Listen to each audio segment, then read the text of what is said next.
Gila banget. Kalian harus tahu, kalau bocah ini mati ratusan kali selama 12 tahun. Di mimpinya, dia terjebak di dunia monster iblis. Setiap kali mati, dia balik lagi ke kamarnya. Siklus melelahkan ini membuat dia terlahir kembali ke dunia mimpi buruknya, kerajaan iblis. Tapi sekarang semuanya nyata, dan cuma ada satu cara bertahan hidup. Woljin harus memburu monster iblis, karena setiap kali dia membunuh, dia bisa melahap makhluk itu dan jadi lebih kuat. Dengan kata lain, cowok ini bisa berevolusi tanpa batas sebagai pemburu monster. Dia lalu heran apa dia sebenarnya sudah mati di dunia asalnya. Lalu, dia mulai yakin kalau tempat ini adalah kenyataan barunya. Sambil bersandar di pohon, dia sadar dia ada di dunia mimpi buruk. Memegang kepalanya, dia syok dengan kesimpulan mengerikan itu. Ketika tiba-tiba, dia menyadari gerakan aneh dan langsung waspada. Di belakangnya, monster raksasa bertubuh ular muncul dari balik pepohonan. Sambil bersembunyi, dia merenung bahwa dengan semua darah yang hilang, dia harusnya tidak selamat. Mengingat tubuhnya yang ambruk, dia yakin dia mungkin memang sudah mati. Berlutut di akar pohon, dia memikirkan konsekuensi dari situasi baru ini. Berdiri tegak, dia sadar kalau dia mati di sini, tidak ada tempat untuk kembali. Menatap ke depan, dia menerima kalau tempat ini adalah realitas barunya. Dia tahu persis apa yang harus dilakukan demi bertahan di dunia berbahaya ini. Memikirkan situasinya, dia memutuskan lebih baik tidak melawan mereka sekarang. Tetap diam, dia menganalisis keadaan sebelum mengambil keputusan. Mencabut senjatanya, dia merasakan dorongan aneh untuk bertarung. Jadi, dia memilih tidak lari. Berbalik menghadapi monster itu langsung. Dia heran apa ini, karena tidur nyenyak, atau karena tubuh mudanya. Melihat posisinya, monster itu langsung menerjang untuk menyerang. Menggenggam erat senjatanya, dia merasa seluruh tubuhnya mendambakan pertempuran. Dia pun bersiap, bertekad bulat untuk bertarung dan bertahan hidup. Melompat ke depan, dia mendaratkan hantaman kuat tepat ke monster besar itu. Dan hanya sekali tebas, dia mengalahkannya dengan mudah. Usai tarung, dia berdiri di depan jasad lawannya. Di langit, beberapa berkas cahaya muncul dan turun ke arah hutan. Menarik senjatanya, dia berlutut di dekat monster yang kalah. Dari dalam tubuhnya, dia mulai mengeluarkan sebuah inti berbentuk aneh. Memegang benda itu, dia mengamatinya sejenak. Sembari menganalisis objek tersebut, dia mendekatkannya ke wajah untuk memeriksa lebih detail. Lalu dia menggigit inti itu, langsung memakannya tanpa ragu sedikit pun. Berdiri di tengah hutan, dia melihat sekeliling, merasakan efek yang berbeda. Dia lalu bertekad akan bertahan hidup di dunia ini, bagaimanapun caranya. Nah, perhatikan baik-baik di sini, rencana gilanya baru dimulai. Dia harus segera mencari area yang lebih terang, lalu berlari ke arah sana. Duduk santai di dahan pohon, dia menikmati hangatnya matahari untuk istirahat. Pagi hari, mentari menyinari pepohonan, membawa kedamaian dan ketenangan. Memejamkan matanya, dia akhirnya bisa rileks di tempat aman. Dia menunjukkan senyum tipis, terlihat jauh lebih tenang dan santai. Mengaku tidurnya sangat nyenyak. Dia merasa jauh lebih segar sekarang. Daun-daun berguguran ditiup angin, menandakan waktu terus berlalu. 1 bulan berlalu, dan dia sedang bertarung melawan monster di tengah hutan. Meski siap bertempur, dia mengaku tidak asal cari keributan. Di dekat monster yang tumbang, dia merenung tidak mau mempertaruhkan nyawanya cuma buat iseng, tapi sambil bersandar di pohon, dia tahu pertarungan tak bisa dihindari. Merasa lapar, dia bilang dia cuma berburu saat butuh makan. Dengan gerakan cepat, dia melesat ke depan dan menebas mangsanya. Dari dalam monster itu, dia melihat peluang mendapat kekuatan baru. Tanpa pikir panjang, dia langsung melahap inti makhluk mati itu. Dia lalu berkata bahwa dengan memakannya, ada peluang besar mendapat kekuatan.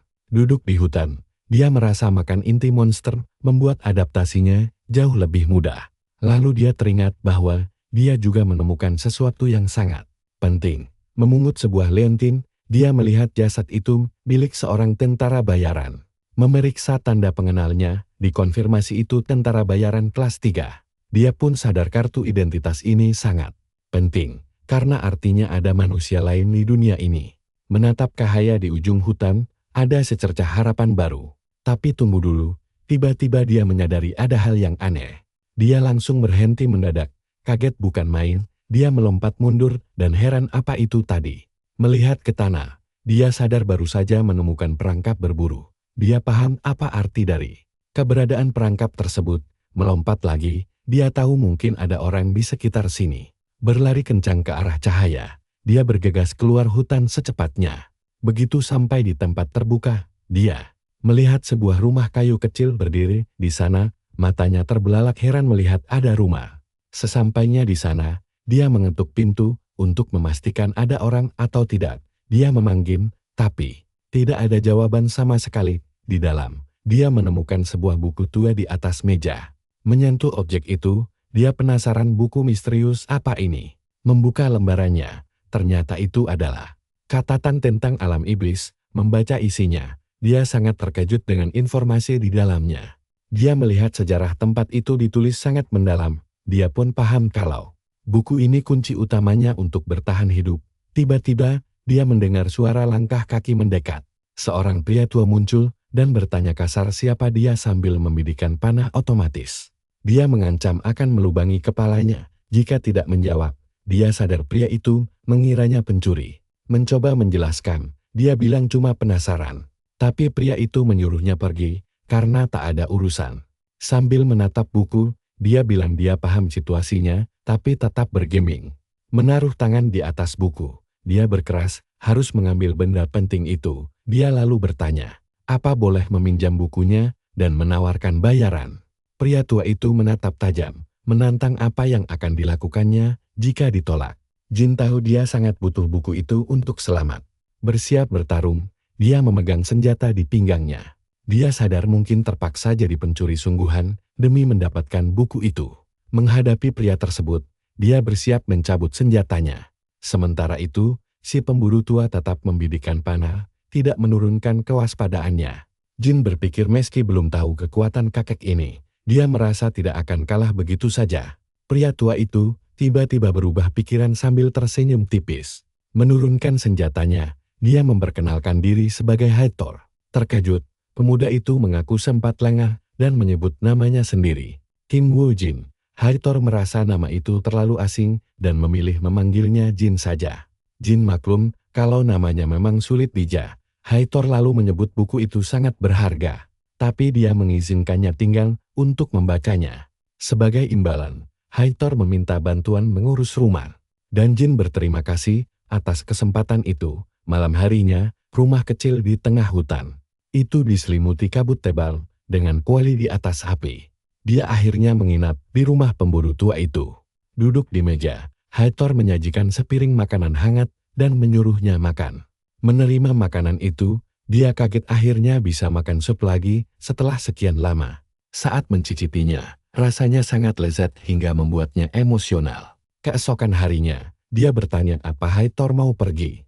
Hathor membenarkan. Dia bilang mau membalas dendam pada monster yang telah membantai rekan-rekannya. Jin berpikir monster itu pasti sangat mengerikan karena Hathor sendiri adalah orang yang kuat. Melangkah keluar pintu, Hathor pergi berburu dan meninggalkan pemuda itu sendirian. Memanfaatkan waktu luang, dia lanjut membaca catatan alam iblis. Dari buku itu, dia baru tahu bahwa kisah ini berawal dari Kekaisaran Utara. Sang raja yang buta oleh keserakahan mencari kekuatan terlarang. Dia lalu menggunakan sesuatu yang konon menyimpan kebenaran atas segalanya.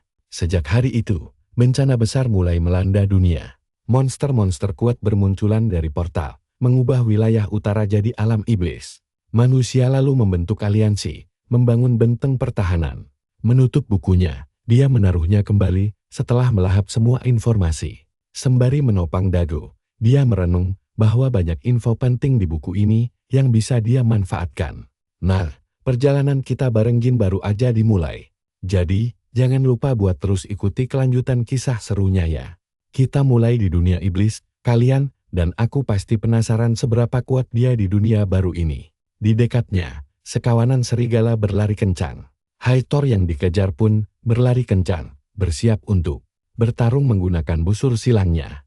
Monster-monster itu melompat mengepung sang pemburu tua untuk menyerang. Dia tiba-tiba berhenti, menancapkan kakinya ke tanah untuk melakukan serangan balik. Sambil melompat ke udara, Dia menembakkan beberapa anak panah sekaligus ke arah mereka. Tapi para monster dengan mudah menghindar dan terus maju. Tanpa bisa melawan, dia berteriak putus asa karena melihat tidak ada lagi jalan untuk melarikan diri. Tiba-tiba, Jin muncul saat Hathor terlempar ke belakang. Sambil menggenggam senjatanya, dia bersiap bertarung melawan kawanan itu. Dengan panik, Hathor menyuruh Jin berlari karena situasi terlalu berbahaya. Tanpa peduli, Jin melesat maju melewati si pemburu tua yang terancam. Melihat pemuda itu menerobos maju, Hathor sangat terkejut dengan aksi tak terduga tersebut. Dengan wajah serius, dia terus berlari ke arah kawanan serigala. Mencari momentum, dia menghentak tanah dengan keras lalu melompat tinggi, melayang di atas para monster untuk serangan kejutan. Terkejut, manusia serigala itu mendongak tanpa sempat bereaksi. Turun dengan kekuatan penuh, Jin melancarkan serangan dahsyat menggunakan senjatanya ke arah monster tersebut. Tepat sasaran, tebasan itu langsung membelah tubuh monster itu tanpa tertahan. Akibat hantaman itu, si monster tumbang ke tanah sementara yang lain hanya menonton. Melihat ini, monster lain dari kawanan itu berbalik ke arah si pemuda. Sangat terkejut, Hathor kehabisan kata-kata melihat apa yang baru saja terjadi. Dia bertanya, bagaimana Jin bisa mengalahkan manusia serigala hanya dengan satu serangan. Berbalik arah, Jin memanggil namanya untuk memulai obrolan. Dengan wajah berlumuran darah, Jin bertanya, apa monster itu dianggap kuat? Hathor bertanya balik apa dia serius ingin tahu kekuatan manusia serigala. Dengan tatapan serius, Jin mengiyakan dan menegaskan kalau mereka itu sangatlah kuat. Mendengar jawaban itu, Jin hanya berkata dia paham situasi gawat ini. Menghadap ke arah kawanan monster, dia berkata akan mendengar detailnya setelah pertarungan selesai. Kemudian, sisa monster itu menyerbu tanpa henti. Jin berpikir meski mereka lemah, jumlahnya ada 40, dan bisa berbahaya jika bersama-sama. Sambil menyusun rencana, dia memutuskan menggorok leher yang terkuat untuk menakuti sisanya.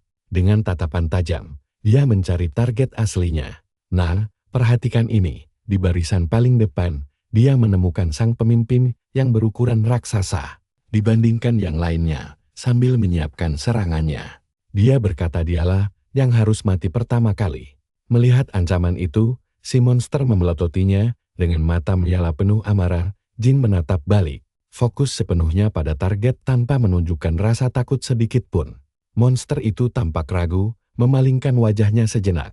Tiba-tiba, makhluk itu dikejutkan oleh sesuatu yang membuatnya kaget. Saat menoleh, dia malah menabrak serigala kecil di sebelahnya. Karena kaget, serigala kecil itu langsung kabur. Seluruh kawanan pun menjadi kacau dan bingung harus berbuat apa. Melihat kawanan itu melarikan diri, Jin berdiri diam mengamati dari kejauhan.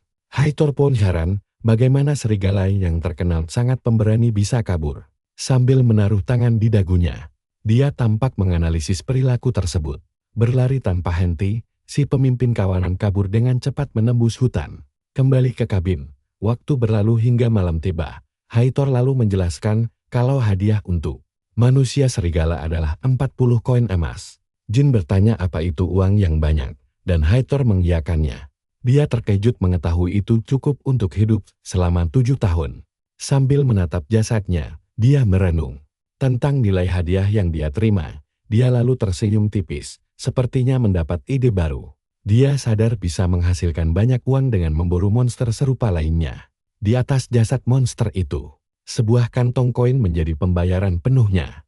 Hathor menyerahkan beberapa barang sebagai bayaran, termasuk kulit, daging, dan sebuah peta. Dia lalu menyuruh Jin membawa semuanya ke desa pionir untuk menemui Jacop. Sambil memberikan sekantong koin lagi, dia bilang Jacop akan membayar mahal untuk kulit itu. Hathor menjelaskan, Jin berhak menerima semuanya karena dialah yang membunuh monster tersebut. Mengulurkan tangannya, dia bersiap mengucapkan selamat tinggal pada si pemuda. Dia sangat berterima kasih atas pembalasan dendam ini, berharap bisa bertemu lagi suatu hari nanti. Keduanya lalu berjabat tangan, meresmikan kesepakatan dan persahabatan baru mereka. Dengan tatapan tulus, Jin berterima kasih atas semua bantuan yang dia terima. Setelah perpisahan itu, adegan beralih keluar rumah. Sambil merapikan barang-barangnya, Dia pergi meninggalkan rumah sementara Hathor memperhatikannya pergi sambil membawa barang bawaannya. Dia menyusuri jalan, memulai petualangan barunya sendirian. Saat dia berjalan, serigala yang tadi mengawasinya dari atas batu besar. Monster itu menatapnya balik, seolah sedang menganalisis kehadirannya. Sambil memamerkan taringnya, makhluk itu menggeram mengancam ke arahnya. Setibanya di tujuan, dia melihat gerbang besar desa Pionir. Akhirnya sampai di tempat yang dia tuju, dia melihat desa Pionir dari dekat, melewati gerbang itu. Dia berbicara dengan penjaga, dan melihat tempat yang cukup ramai. Berjalan menyusuri jalanan desa, kehadiran dirinya langsung menarik perhatian semua penduduk. Kalian sadar kan? Dua pria menatapnya penuh curiga. Dia pun sadar semua orang mengawasinya, mungkin karena dia orang asing. Merenungkan situasi ini, dia paham kalau manusia jauh lebih berbahaya daripada monster. Melihat papan kedai, dia memutuskan masuk untuk mencari informasi. Begitu masuk ke sana, dia kembali menjadi pusat perhatian semua orang. Seorang pria berbadan besar mengawasinya lewat, menilai si pemuda dari ujung kepala hingga ujung kaki. Tiba di meja bar, sang pelayan menanyakan apakah dia ingin bir, menolak minuman itu. Dia bertanya apakah ada yang tahu tempat tinggal pria bernama Jacob. Bartender itu lalu berbalik, menunjuk ke arah orang yang dicari. Sambil memegang pisau, pria itu memperkenalkan dirinya sebagai Jacob. Tampak seperti penipu. Jin berkata kalau Hathor mengirimnya ke sini untuk menjual kulit manusia. Serigala menjatuhkan pisaunya. Jacob bertanya apa benar Hathor membunuh monster itu. Jin sadar Jacob salah paham dan memilih untuk diam saja. Saat paketnya dibuka, Jacob terkejut melihat kulit manusia serigala asli. Semua orang di kedai berkomentar bahwa meski sudah tua, Hathor tetaplah Hathor yang hebat. Dengan senyuman lebar di wajahnya, Jacob menunjukkan rasa puas atas barang tersebut. Salah satu pria berkata dia sudah menduga kesuksesan ini. Tiba-tiba, sekelompok pria mendekat dan mulai mengapung Jin. Bingung, Jin bertanya apa yang sedang mereka lakukan. Sambil memakai kulit itu, Jacob menyuruhnya pergi jika ingin selamat. Menyadari pria ini memang penipu, dia bertanya-tanya apakah Jacob memang selalu begini. Jacob membentaknya, berkata ini hanyalah bentuk investasi pada Hathor. Captain says he needs the pile to compensate for all his losses. Dengan tatapan dingin, Jin berpikir apakah dia harus menghabisi orang ini sekarang juga. Mengepalkan tangannya, dia memutuskan tidak perlu membunuh orang hanya karena selembar kulit. Dia menyiramkan minuman ke wajah anak buah Jacob, menyebutnya beruntung. Jacob memperingatkannya agar tidak macam-macam dan segera pergi. Tetap diam, Jin menyeka sisa minuman yang membasahi wajahnya. Dia berdiri, lalu membelakangi Jacob dan anak buahnya. Melemparkan tas dan peta ke lantai, dia mulai melangkah pergi dari kedai tersebut. Jacob berkata itu pilihan cerdas sambil memegang kantong koin. Tiba-tiba, Jacob menoleh ke arah pintu. Berbalik badan, Jin menggeser lemari besar ke pintu untuk memblokirnya. Membuat semua orang di kedai terkejut. Terperangah, Jin memanggil Jacob yang menatapnya dengan bingung. Dia berkata jika ingin menyerang seseorang, harusnya incar bagian leher. Jacob langsung menarik ucapannya dan berkata bocah ini tidak menghargai nyawanya sendiri. Mendengar ucapan itu, kelompok preman tersebut langsung menyerbu bersamaan. Sambil berteriak menyuruhnya mati, salah satu anak buah Jacob menerjang dengan sekuat tenaga. Jin pun bersiap untuk memulai perkelahian, mengambil posisi tempur yang kokoh. Pria itu mencoba menyerang, tapi Jin menangkisnya dengan gerakan cepat dan lincah. Preman itu berteriak bahwa Jin sangat kuat sambil berusaha menahan senjatanya. Dia menatap tajam musuhnya, siap mengakhiri pertarungan ini dengan cepat. Menyerang secepat kilat, dia menumbangkan satu lawan sementara yang lainnya maju bersama. Seseorang mencoba menyerang dari belakang, mengarahkan kapaknya, tapi Jin menghindar tepat waktu hingga kapak itu menghancurkan lantai kayu. Menendang meja, Jin menghantam wajah musuh dengan telak. Terkena hantaman keras, pria itu mengumpat kesakitan. Wajahnya berlumuran darah, tapi dia terus bertarung. Sambil memeluk kulit itu, Jacob heran dari mana asal monster ini. Dan percayalah, petualangan kita baru saja dimulai. Nah, kalian dan saya bakal menyaksikan pertarungan gila, di mana si Jacob kaget setengah mati. Melihat petarung sekuat ini, di tengah kepungan belati. Jagoan kita berputar dan langsung menghantam salah satu musuh. Serangan bertenaga super itu mendarat telak di dada si penyerang sampai terjungkal. Satu pukulan pemungkas lagi, preman terakhir pun langsung ambruk ke lantai. Pertarungan selesai, dan dia berdiri gagah di depan. Jasad para bajingan yang terkapar. Meski wajahnya terluka, dia menatap tajam sisa komplotan itu tanpa rasa takut. Ketakutan setengah mati, Jacop berteriak histeris menyuruh anak buahnya kabur. Mereka berdua pun langsung lari kocar-kacir, mencoba kabur secepat mungkin. Karena terlalu panik, mereka malah nekat melompat menerobos jendela hingga kaca hancur, berkeping-keping, dan sekarang di luar, Jacop tersungkur ke tanah sambil menatap ke atas dengan gemetar.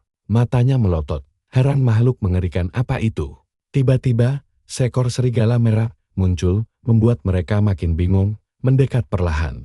Jin melangkah ke depan untuk melindungi mereka. Saat serigala itu maju, para anak buah langsung meringkuk ketakutan di belakangnya. Dia menatap heran, bingung apa yang terjadi. Tapi tiba-tiba serigala itu justru menggonggong manis sambil mengibas ekornya seperti anjing. Dia pun curiga, apa ini serigala pelacak dari hutan itu? Si serigala menoleh seolah mengiyakan dugaannya. Dia lalu bertanya, apa makhluk ini datang hanya untuk mati seperti yang lainnya? Mendengar ucapan itu, si serigala merem dengan muka tersinggung. Hewan itu lalu menjatuhkan diri ke tanah, pura-pura menangis sambil guling-guling tidak jelas.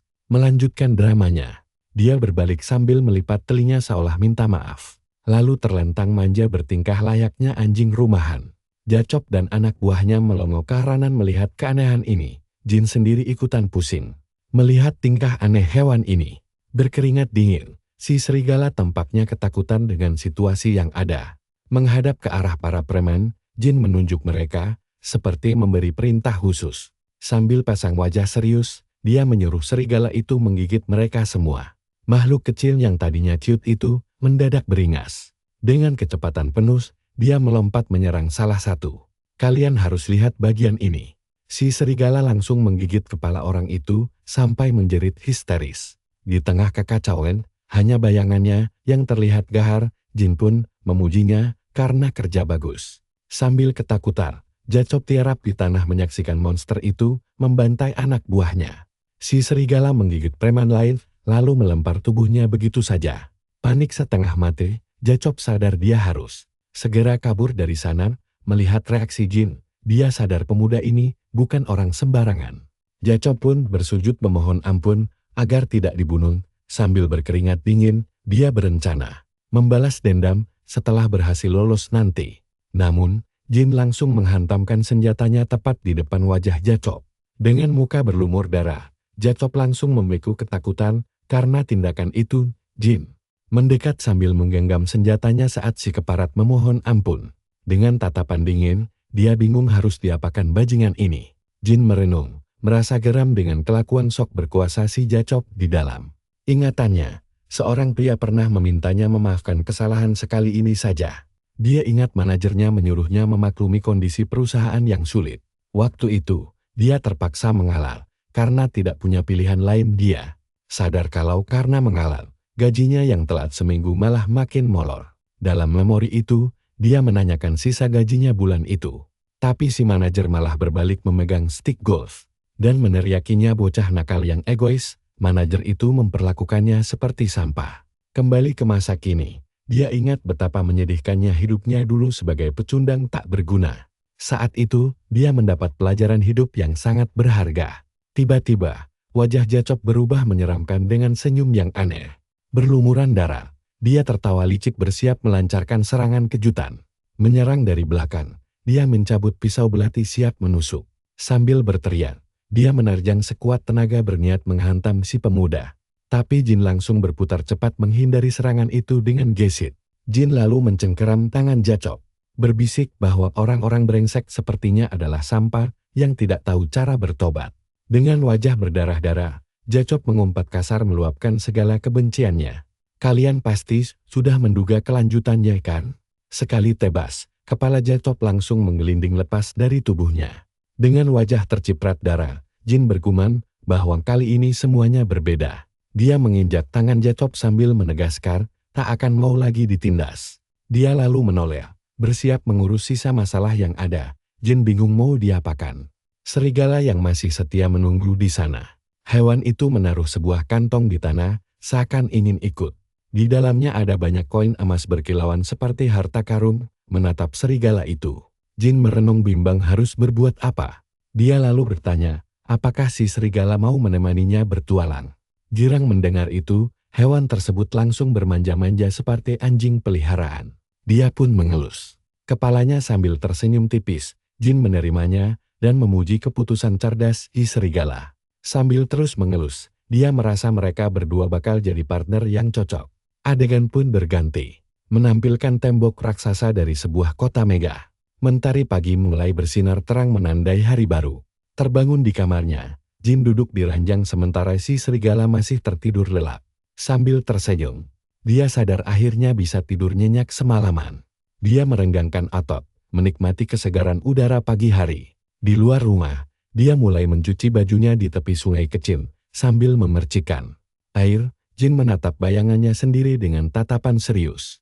Dia merenung, ini pertama kalinya dia membunuh orang. Tapi anehnya tidak ada sedikit pun rasa bersalah di hatinya dia. Penasaran apa karena mereka cuma sampah masyarakat, tapi bukan itu alasannya.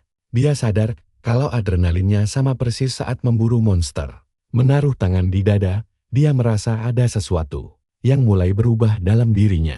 Sambil menatap telapak tangannya, dia mencoba mencerna perubahan batin ini. Dia sempat berpikir, apa dirinya dikutuk. Tapi yang penting bisa bertahan hidup, dunianya kini bakal jauh berbeda dari masa lalunya. Penuh tekad, dia memilih menikmati hidup barunya. Begitu sampai di kota, Jin berniat menjual kulit monster dulu. Dia lalu menyuruh serigalanya ikut sambil tetap bersembunyi dari pandangan orang. Berjalan menyusuri kota, dia teringat tujuannya ke aliansi Ordo. Membawa kantong besar, dia yakin cabang aliansi ada di sekitar sini. Dari kejauhan, tampak sebuah bangunan putih megah dengan menara yang sangat tinggi. Tiba di pintu masuk, dia bertanya pada penjaga dan langsung membanting kulit monster ke atas meja. Membuat petugas di sana bingung setengah mati. Di depan kulit berbulu itu, Jin bilang ingin menukar hadiah. Petugas sempat mengira dia bercanda dengan kulit serigala biasa, tapi setelah dia mati lebih dekat, matanya langsung terbelalak kaget. Sambil berteriak panik, dia sadar itu kulit manusia serigala asli. Dengan wajah pucat, dia bertanya apa Jin yang memburunya sendiri. Jin mengangguk santai membenarkan dugaan itu. Sambil duduk tenang di dalam ruangan, dia menunggu pembayaran hadiahnya. Petugas pun datang memberitahu kalau mereka harus menguji keaslian kulit itu terlebih dulu. Dia menyerahkan sekantong emas yang membuktikan semuanya memang asli. Melihat kantong tersebut, Jin merasa uang ini sangat cukup untuk bertahan hidup. Membuka isinya, kilauan koin emas memberinya sensasi kepuasan tersendiri. Sambil tersenyum lebar, dia berbisik kalau uang memang segala-galanya. Tiba-tiba dia menoleh saat mendengar seseorang memanggil namanya. Pria itu menawarkan apa dia tertarik mengambil misi baru. Cukup terkejut dengan tawaran mendadak ini, Jin penasaran misi seperti apa yang dimaksud petugas. Pria itu menjelaskan ada monster pengacau yang membuat keributan besar. Akibat ulah makhluk tersebut, para pekerja tidak bisa lagi masuk ke tambang batu. Dia bilang kekuatan monsternya jauh melampaui manusia serigala biasa. Dia menambahkan, jika Jin sanggup mengalahkannya, bayarannya bakal sangat besar. Pasang muka serius, Jin bertanya jenis monster apa yang harus dia hadapi. Dengan gemetar, petugas menjawab, namanya adalah Mad Skull. Jin langsung teringat pernah membaca tentang monster berkepala keras ini. Di buku catatan lamanya, dia juga ingat pernah bertarung dengannya dulu. Tengkorak makhluk itu sangat kokoh dan mustahil dihancurkan. Dan kalian harus tahu betapa gila monster ini. Jin harus mati 28 kali sebelum bisa menang dulu. Si petugas pun ragu apakah dia sanggup mengalahkannya. Jin terdiam sejenak, menatap petugas itu sebelum menjawab. Sambil tersenyum penuh percaya diri, dia mengiyakan tantangan itu dan langsung berangkat ke tambang batu. Ayo ikut denganku ke tambang batu raksasa yang sepi ini. Tampak di mana karakter utama kita merasa depresi dan pengen banget buru-buru kabur. Tapi tiba-tiba, ada suara dari belakang yang menyuruhnya berhenti. Sekelompok pria mengklaim mereka sampai duluan, tapi dengan muka serius dia bertanya, Sejak kapan berburu monster pakai antre? Pria itu tampak canggung dan langsung mengajaknya bergabung untuk berburu bersama. Dia berpikir, kalau harus menunggu sendiri, dia bakal buang banyak waktu berharga tanpa bantuan siapapun. Bagi hasil jarahan rasanya lebih baik dibanding harus ribut. Tapi dia teringat Yakub dan sadar tidak boleh percaya siapapun di sini. Akhirnya dia bertanya kenapa mereka nebet mengajaknya. Pria itu tertawa sambil bilang dia cuma mengutamakan keselamatan dibanding hasil buruan. Menurutnya, pemuda kuat sepertinya bakal sangat membantu. Tapi si pemuda heran, kok dia bisa tahu dirinya kuat? Si pria menjawab, serigala itu tidak akan mengikutinya kalau dia lemah. Wanita di kelompok itu juga kagum melihat serigala jinak pada manusia. Si pemuda malah kesal dan heran sendiri. Kapan serigala ini muncul? Padahal sudah disuruh sembunyi. Ternyata kelompok itu memancingnya keluar pakai daging segar. Sekarang, si serigala malah gemetaran ketakutan sambil menggigit daging itu. Karena panik, si serigala langsung membuang daging itu ke tanah agar aman. Melihat makanan terbuang sia-sia, mereka berdua cuma bisa saling tatap dengan pandangan yang sangat jengkel.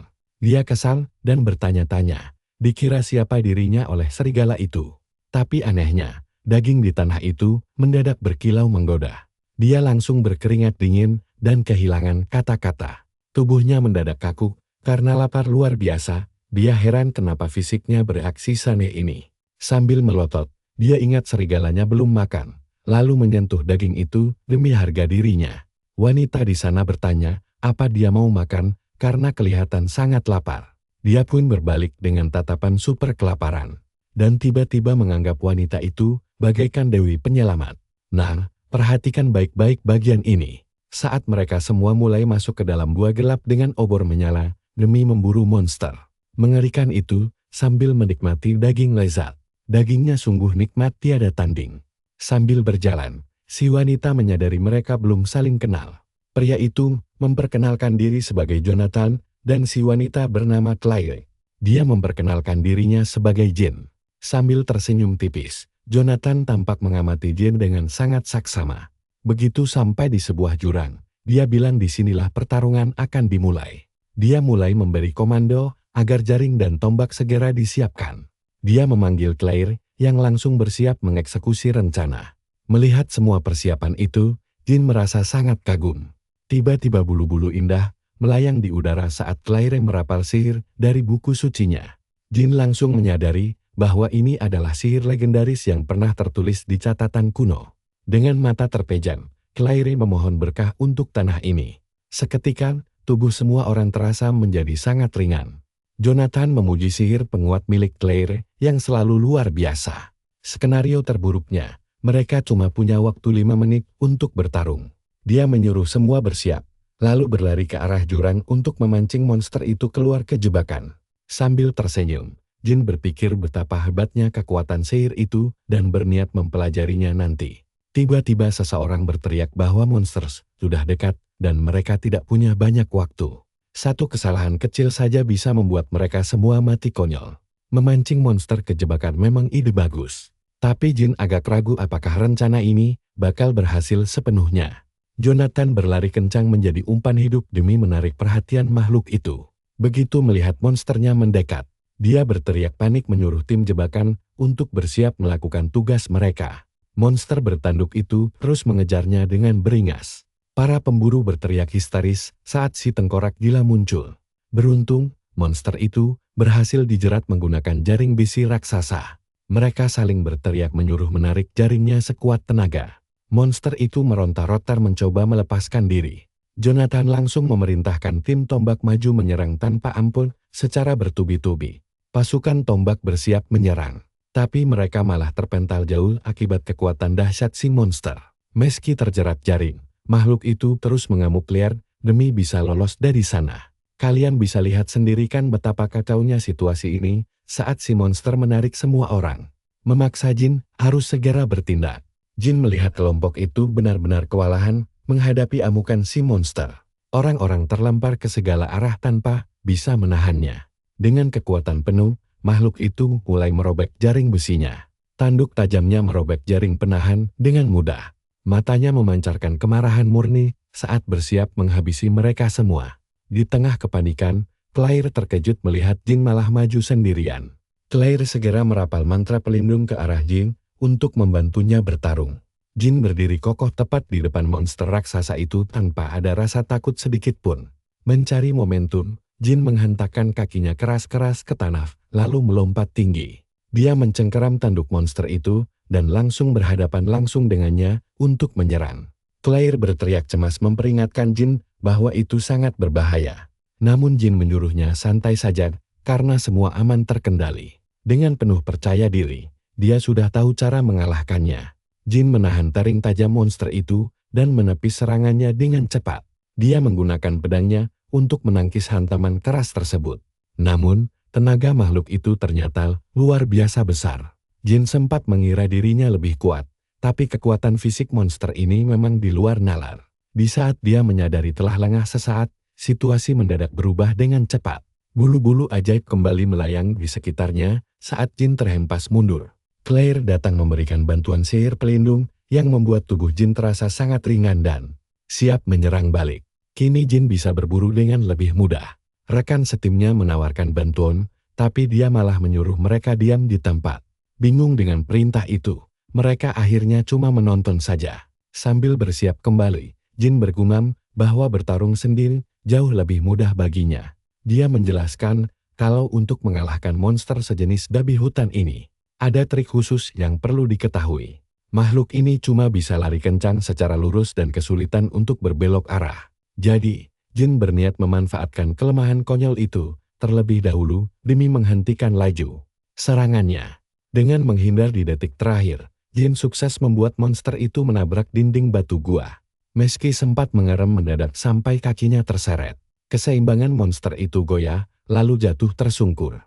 Efek sihir Claire membuat gerakan Jin makin lincah hingga sang monster kesulitan mengejarnya.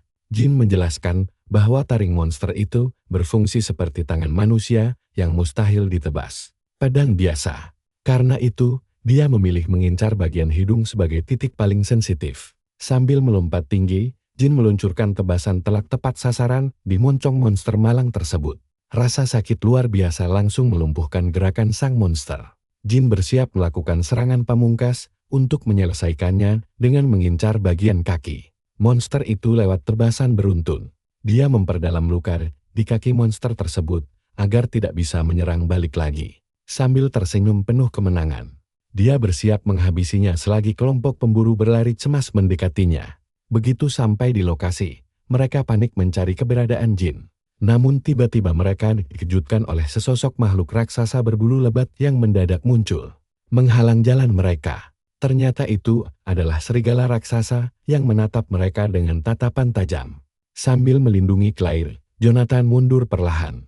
Claire bertanya apakah serigala itu melarang mereka ikut campur sebelum Jin tiba. Jin menjelaskan bahwa serigala itu adalah rekannya. Dengan lega, mereka menanyakan nasib si monster. Dan Jin mengonfirmasi kalau intisari monster tersebut sudah dia ambil. Sambil menunjuk bangkai itu, dia bilang sisa dagingnya silakan diambil. Mereka kagum Jin menang sendirian. Tapi perjalanan kita belum usai karena serigalanya mendadak mengendus bahaya. Kalian harus lihat ini saat si serigala memberitahu sang kesatria tentang bahaya. Tiba-tiba monster raksasa lain muncul dari lorong gelap dengan tatapan super seram. Makhluk itu langsung mengintimidasi kelompok yang mengganggu wilayahnya. Sang kesatria panik berteriak menyuruh bersiap bertarung. Tapi sang penyihir menyuruhnya tenang, karena melihat suatu detail ganjil. Detail penting di balik tubuh monster itu. Dia menunjuk ke belakang dan melihat dua anak babi kecil yang gemetaran ketakutan. Menyadari adanya ancaman yang mendekat, induk monster menggeram keras demi melindungi anak-anaknya. Jin dan serigalanya hanya memantau dari kejauhan. Tak lama, monster itu berbalik lalu pergi membawa anak-anaknya menjauh. Sang wanita heran, apakah monster itu benar-benar pergi begitu saja? Sang kesatria menduga monster itu hanya ingin membesarkan anaknya dengan damai. Jin pun merasa lega mereka pergi tanpa konflik. Kini malam telah tiba di kota perintis kelima. Di dalam kedai yang ramai, mereka berkumpul merayakan kesuksesan misi. Sang kapten berteriak gembira karena operasi mereka berjalan lancar. Mereka berhasil menangkap monster tanpa ada korban jiwa sedikit pun. Dengan penuh semangat, dia mengumumkan waktunya pembagian hadiah yang langsung disambut sorak. Sore meriah dari seluruh anggota.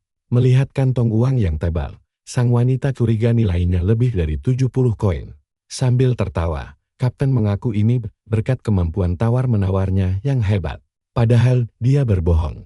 Dia mengaku menghadapi 2 monster bersama anak-anaknya demi menaikkan hadiah menjadi 110 koin. Jin yang heran bertanya, bagaimana bisa dapat uang tanpa melawan sang induk monster. Dengan santai, Kapten tersenyum dan mengaku hanya berbohong demi kebaikan. Anggota lain malah memujinya dan menganggap kebohongan itu sebagai kebenaran. Jin hanya terdiam melihat kelakuan konyol mereka. Nah, perhatikan bagian ini, karena disinilah Kapten mendekati Jin, menepuk pundaknya, lalu menawarkan setengah dari seluruh hasil jarahan. Jin pun kaget setengah mati mendengar tawaran itu. Jin tidak percaya akan diberi setengah bagian.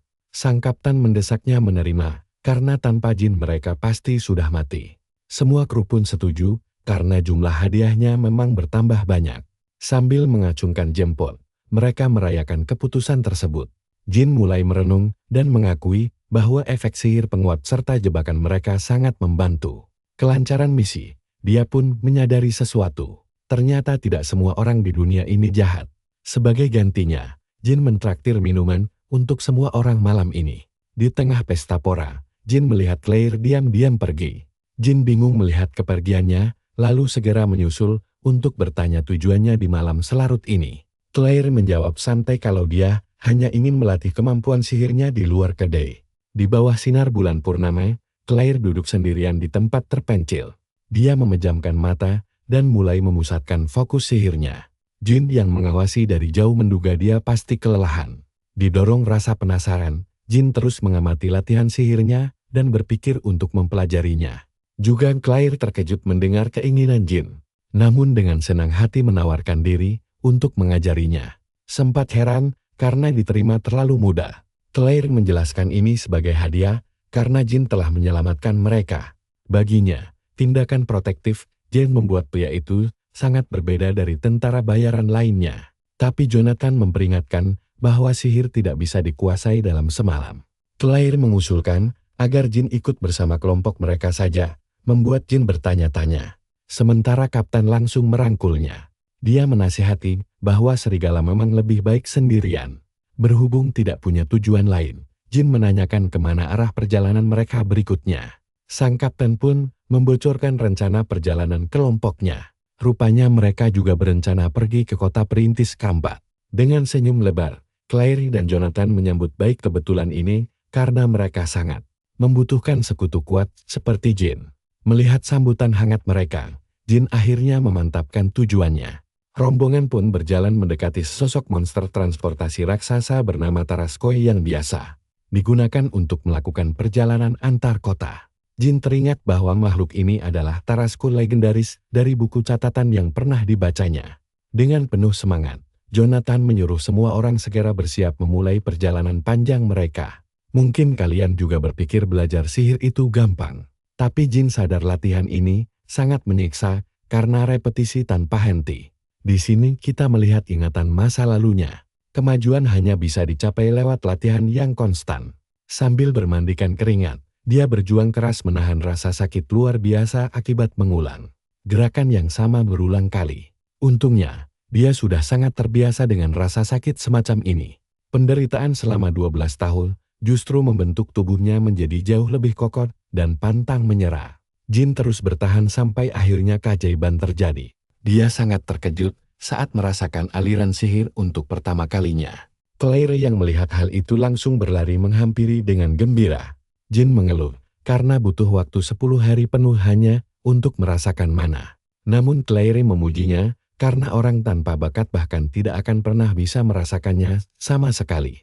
Sekarang saatnya masuk ke tahap latihan kedua. Claire menuangkan isi ramuan botol ke mangkuk perak, mengenakan sarung tangan. Lalu menyuruh Jin menanggalkan seluruh pakaiannya tanpa ragu. Sempat kebingungan dengan instruksi aneh itu, Jin hanya bisa melongo menatap kepalan tangannya. Di bawah malam yang sunyi, Claire mencelupkan jemarinya ke mangkuk dan bersiap memulainya. Jin menanyakan apa yang sedang dilakukannya, dan Claire menjelaskan prosedurnya dengan saksama. Setelah selesai menggambar pola sihir, Claire bersiap menyuntikkan mana ke dalam tubuh Jin. Claire menyentuh punggung J untuk memulai proses transfer energi. Seketika, aliran mana yang sangat dahsyat menjalar ke seluruh tubuhnya, memberikan sensasi yang benar-benar berbeda dari sebelumnya. Jin merasakan energi murni mengalir sangat dalam di dalam nadinya. Claire yang penasaran, langsung menanyakan kondisinya. Dan Jin mengonfirmasi bahwa dia bisa mengendalikan aliran energi tersebut. Claire menjelaskan 3 tahapan dasar sihir, yaitu merasakan, menampung, dan menggunakannya. Karena Jin berhasil melewati tahap awal dengan cepat, mereka kini langsung melompat ke langkah kedua. Dia akan menuntun aliran mana tersebut langsung menuju ke jantung Jin. Jin pun mulai memusatkan seluruh konsentrasinya demi menampung energi murni yang sangat tidak stabil ini. Begitu transfer dimulai, lingkaran sihir di punggung J memancarkan cahaya yang sangat benderang. Tiba-tiba saja, sebuah penglihatan mengerikan tentang monster serangga raksasa muncul di pikiran Jin. Makhluk aneh itu merayap perlahan sambil memamerkan cakar-cakarnya yang tajam. Dengan deretan gigi yang mengerikan, monster serangga purba itu bersiap meluncurkan serangan mematikan ke arahnya. Tatapan dari mata merahnya memancarkan aura jahat yang luar biasa kuat. Claire mulai menyadari adanya ancaman energi mengerikan ini dan terhempas ke belakang oleh gelombang kejut. Claire berusaha keras untuk menjauh dari Jin yang terus menyedot seluruh energinya tanpa henti. Dia berteriak ketakutan karena mananya terkuras habis. Hingga tiba-tiba sutas ekor tajam mencengkeram pinggangnya. Untungnya, serigala peliharaan Jin berhasil menyelamatkannya tepat sebelum terlambat. Sambil menggeram ke arah Jin yang kehilangan kendali, serigala merah itu langsung pasang badan untuk melindungi Claire. Claire yang masih gemetaran menyadari bahwa serigala itu melindunginya dari bahaya. Setelah Jin kembali sadar, dia segera menghampiri Claire dengan ekspresi cemas dan menanyakan keadaannya. Claire menceritakan bahwa dia baru saja melihat representasi dunia mental milik Jin yang sangat berbahaya. Dunia bawah sadar ini terbentuk berdasarkan jalan hidup seseorang, namun miliknya terlalu mengerikan. Dia heran mengapa ada entitas monster sekuat itu di dalam diri Jin. Dengan tatapan serius, Claire meminta Jin jujur dan menanyakan satu hal yang sangat krusial kepadanya. Dia bertanya, apakah Jin pernah memakan inti mana monster sebelumnya? Karena tidak tahu apa itu inti mana, Jin bertanya balik sebelum akhirnya menyadari bahwa dia memang sering memakannya. Dia mengaku sudah memakannya selama 10 tahun, bahkan puluhan ribu butir. Dan disinilah kita dibuat penasaran setengah mati dengan kelanjutan kisah gila mereka. Gokil, kali ini kita bakal bahas petualangan kocak dan epik yang dijamin seru abis. Jadi ceritanya dimulai pas si cewek dengan muka ketakutan bilang kalau manusia biasa nekat makan inti mana, pilihannya cuma 2, mati konyam atau jadi monster. Mendengar itu, si karakter utama malah bengong natap bulan dengan muka super serius. Disinilah penjelasan soal karma alias hukum tabur tue dimulai, di mana katanya energi gelap ini cuma bisa ditemukan di dunia iblis. Inti kekuatan monster itu sebenarnya terbentuk dari tumpukan karma buruk di dalam tubuh mereka. Nah, kembali ke masa sekarang. Rombongan kocak kita ini melanjutkan perjalanan jauh mereka dengan menunggangi monster kura-kura, raksasa, Tarascoy. Sepanjang jalan, si cewek ngedumel kesal gara-gara kelakuan sekte pendeta hitam yang bikin naik darah. Dia ingat betul pas portal dimensi pertama kali terbuka. Ada sekelompok manusia pengkhianat yang malah bersekutu dan menumbalkan sesama demi kekuatan. Padahal sebelumnya, si Jin dengan santainya mengaku sudah menelan puluhan ribu inti mana itu. Mencoba mencocokkan info tersebut, dia sempat curiga jangan-jangan si Jin ini salah satu pendeta sesat itu. Tapi untungnya langsung dia tepis. Soalnya, mana mungkin pendeta jahat mau memperlihatkan dunia batinnya secara sukarela. Tapi tetap saja dia merasa aneh. Kok bisa-bisanya si Jin tidak tahu kalau benda itu sangat mematikan. Ternyata Jin cuma asal meniru monster lain.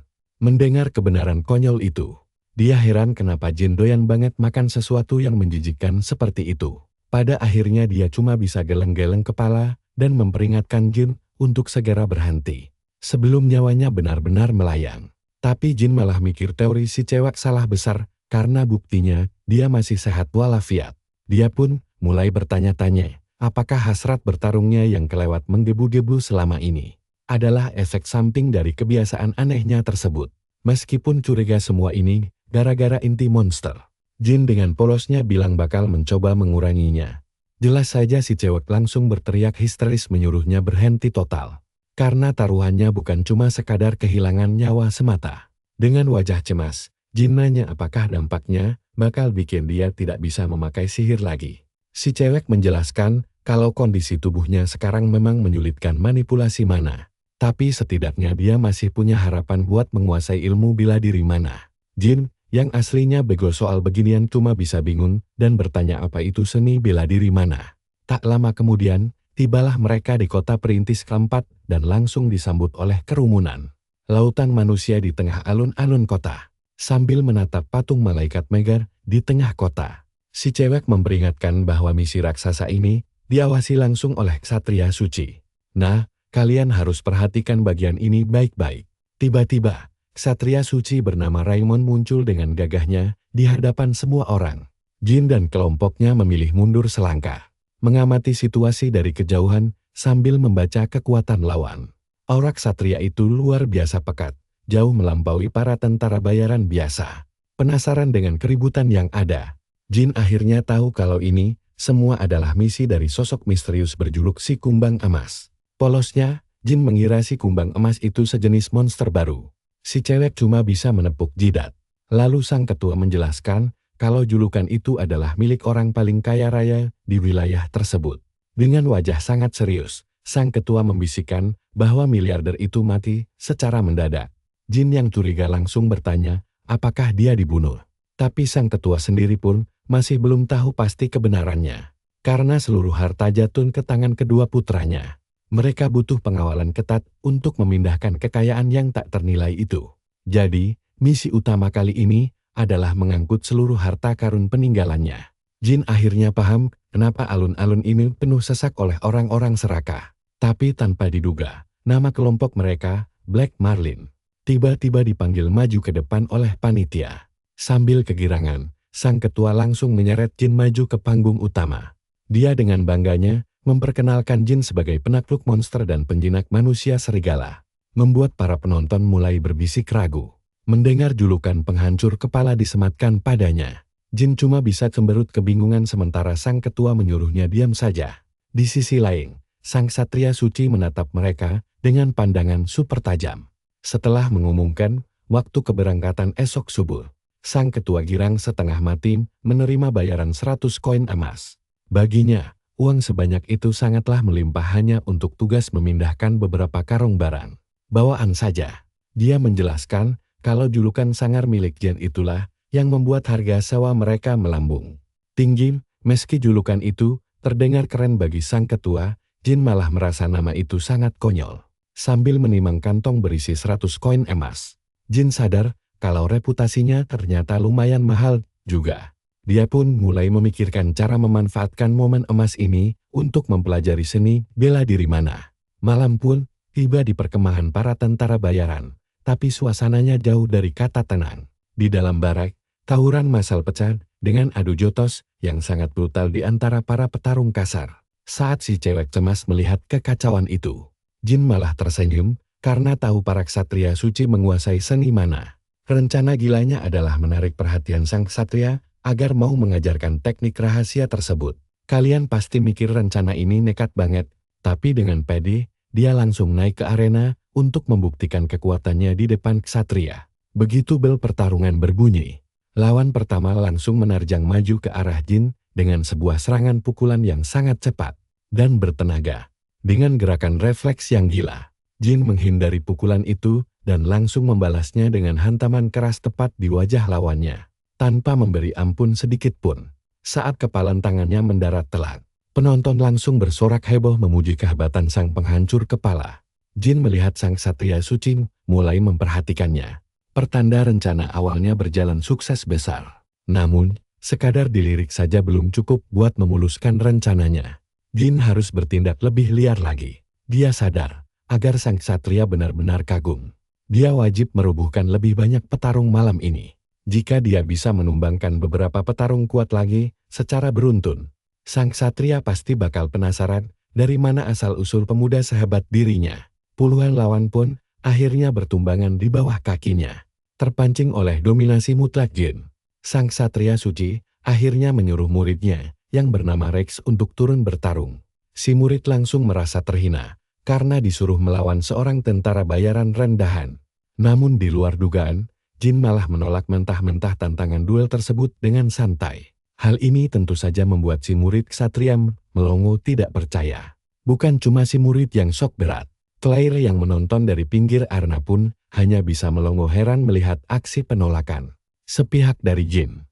Bahkan ketua kelompok mereka pun ikutan panik dan tidak habis pikir dengan jalan pikiran pemuda itu. Semua penonton di dalam barat langsung terdiam, membisu, karena bingung. Dengan nada kesal setengah mati, si murid Ksatria berteriak menanyakan alasan kenapa tantangannya ditolak begitu saja. Melihat ketegangan itu, sang Ksatria Suci langsung bertanya, apakah Jin sedang terluka? Sambil memamerkan senyum lebarnya, Jin menjawab, kalau kondisi fisiknya sangat prima tanpa luka sedikit pun. Sang Ksatria Suci kembali mendesaknya untuk menjelaskan alasan sebenarnya di balik penolakan tersebut. Sebagai tentara bayaran, Jin menegaskan kalau dia tidak akan pernah mengayunkan tinju secara gratisan, mengambil kesempatan dalam kesempitan, dia menantang mereka untuk melakukan taruhan besar. Sembari menggoyangkan kantong emasnya yang berisik, Jin membuktikan kalau dia punya modal taruhan yang cukup besar. Penonton langsung mengumpat gila karena dia berani menantang taruhan seorang Ksatria Suci. Merasa diremehkan, si murid Ksatria langsung emosi jiwa dan berniat menghajarnya. Tapi sang Ksatria Suci menahan emosi muridnya itu. Dia berkata kalau uang taruhan sama sekali tidak menarik baginya. Sebagai gantinya, pemenang duel tidak perlu bertanggung jawab atas cedera yang dialami oleh pihak yang kalah. Jin tersenyum lebar karena tawaran ekstrem itu justru sangat menguntungkan dirinya. Setelah menyetujui persyaratan gila tersebut, kedua petarung langsung mengambil posisi siap tempur di tengah arena laga. Si murid Ksatria menatap tajam penuh ambisi membara untuk menghancurkan Jin. Tak mau kalah, Jin juga membalas tatapan itu dengan fokus penuh tanpa celah sedikit pun. Di luar barak, para tentara bayaran mulai taruhan gila-gilaan demi kemenangan sang penghancur kepala. Ketua kelompoknya dengan cemas berpesan agar Jin segera memberi kode jika situasi mulai tak terkendali, namun dengan senyum khasnya, Jin yakin betul kalau kemenangan mutlak sudah ada di tangannya. Pertarungan epik pun siap meledak di depan mata kita. Jadi, mari kita lihat bersama siapa yang bakal hancur di duel penuh tensi tinggi ini. Yuk, kita tonton pertarungan gila ini, di mana sang Ksatria Suci mengeluarkan seni mana andalannya. Dia langsung menerjang maju ke tengah arena, bersiap menebas lawannya dengan kecepatan tinggi. Tapi tunggu, musuhnya menyadari kecepatannya. Jin sadar bocah baru ini beda kelas, serangan luar biasa itu nyaris mengenainya. Jin langsung bergumam, kalau terkena tebasan dahsyat tadi, dia bisa langsung mati di tempat. Merasa tertarik, dia berkata, jadi ini yang namanya seni mana. Detik itu juga, Jin menahan tebasan murid Ksatria itu hanya dengan satu tangan kosong. Dia memblokir serangan fatal tepat sebelum mengenai wajahnya. Sambil mengusap wajahnya, dia mendengar si murid bertanya, apakah namanya benar-benar Jin. Dia mengancam, Jin akan menyesal karena meremehkan seorang Ksatria. Para penonton yang melihat duel ini pun mulai berteriak panik karena takut kehilangan uang taruhan mereka. Si LID yang merasa khawatir hanya bisa terdiam menonton. Sementara itu, sang Ksatria Suci berdiri, melipat tangan tanpa mengucapkan sepatah kata pun. Jin terus berkelit dan menangkis setiap hantaman bertubi-tubi dengan sangat santai menggunakan tangannya. Sang Ksatria Suci yang mengamati dari pinggir lapangan mulai merasa ada sesuatu yang sangat aneh di sini. Dia ingat betul bagaimana sebelumnya Jin melibas semua orang hanya dengan sekali pukul.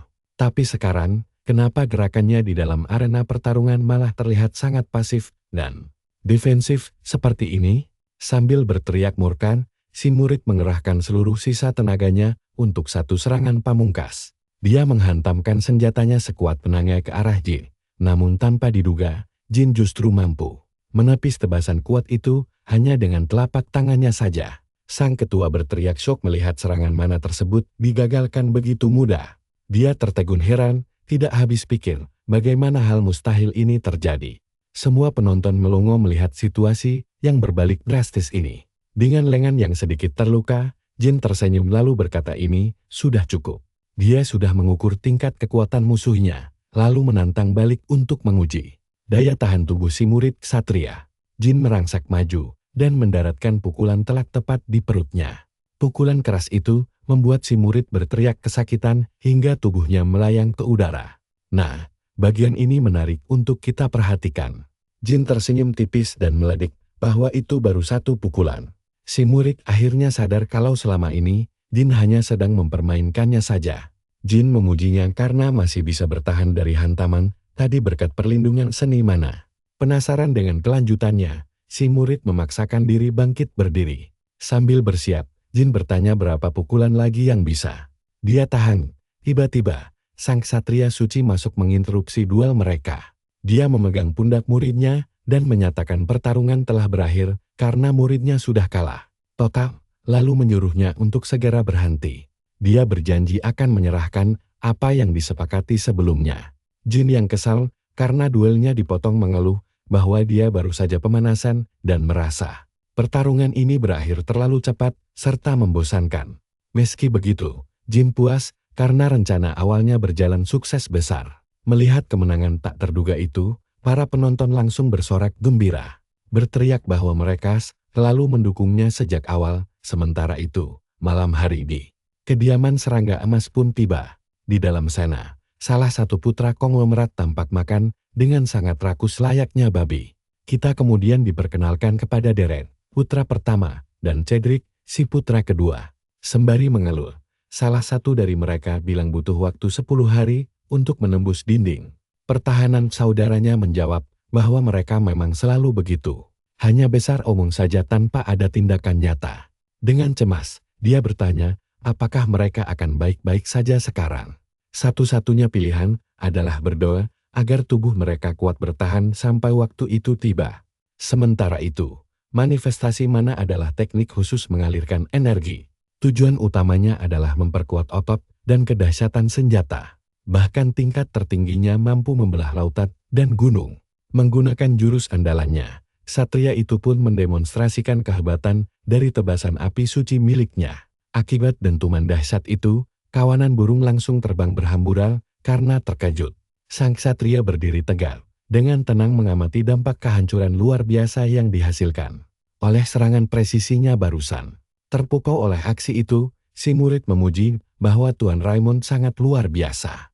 Setelah memuji aura murni tersebut, Raymond berkata kini giliran Rex. Dengan semangat membara, si murid menyatakan siap bertarung habis-habisan. Kalian pasti berpikir hal yang sama dengan saya saat melihat tatapan Jin ini. Dia merasa pernah melihat energi itu sebelumnya, dan mulai penasaran dengan wujud asli dari manifestasi mana tersebut.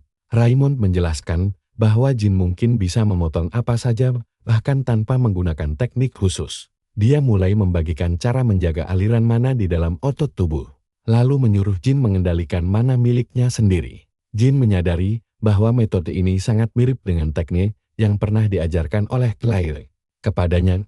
Tiba-tiba, sejenis energi mana yang sangat berbeda mulai mengalir di sekitar wajahnya, membuatnya heran kenapa tenaganya meluap-luap. Merasakan kehangatan aliran itu, Jin langsung tahu kalau itu adalah mana milik Claire. Namun sesaat kemudian, pancaran energi yang sangat gelap dan menyeramkan justru mulai bangkit dari dalam tubuhnya sendiri. Sang ksatria memintanya mengalirkan mana itu secara perlahan sembari menggerakkan tubuhnya sedikit demi sedikit. Namun seketika itu juga, sang ksatria terkejut melihat wujud energi misterius yang baru saja bangkit.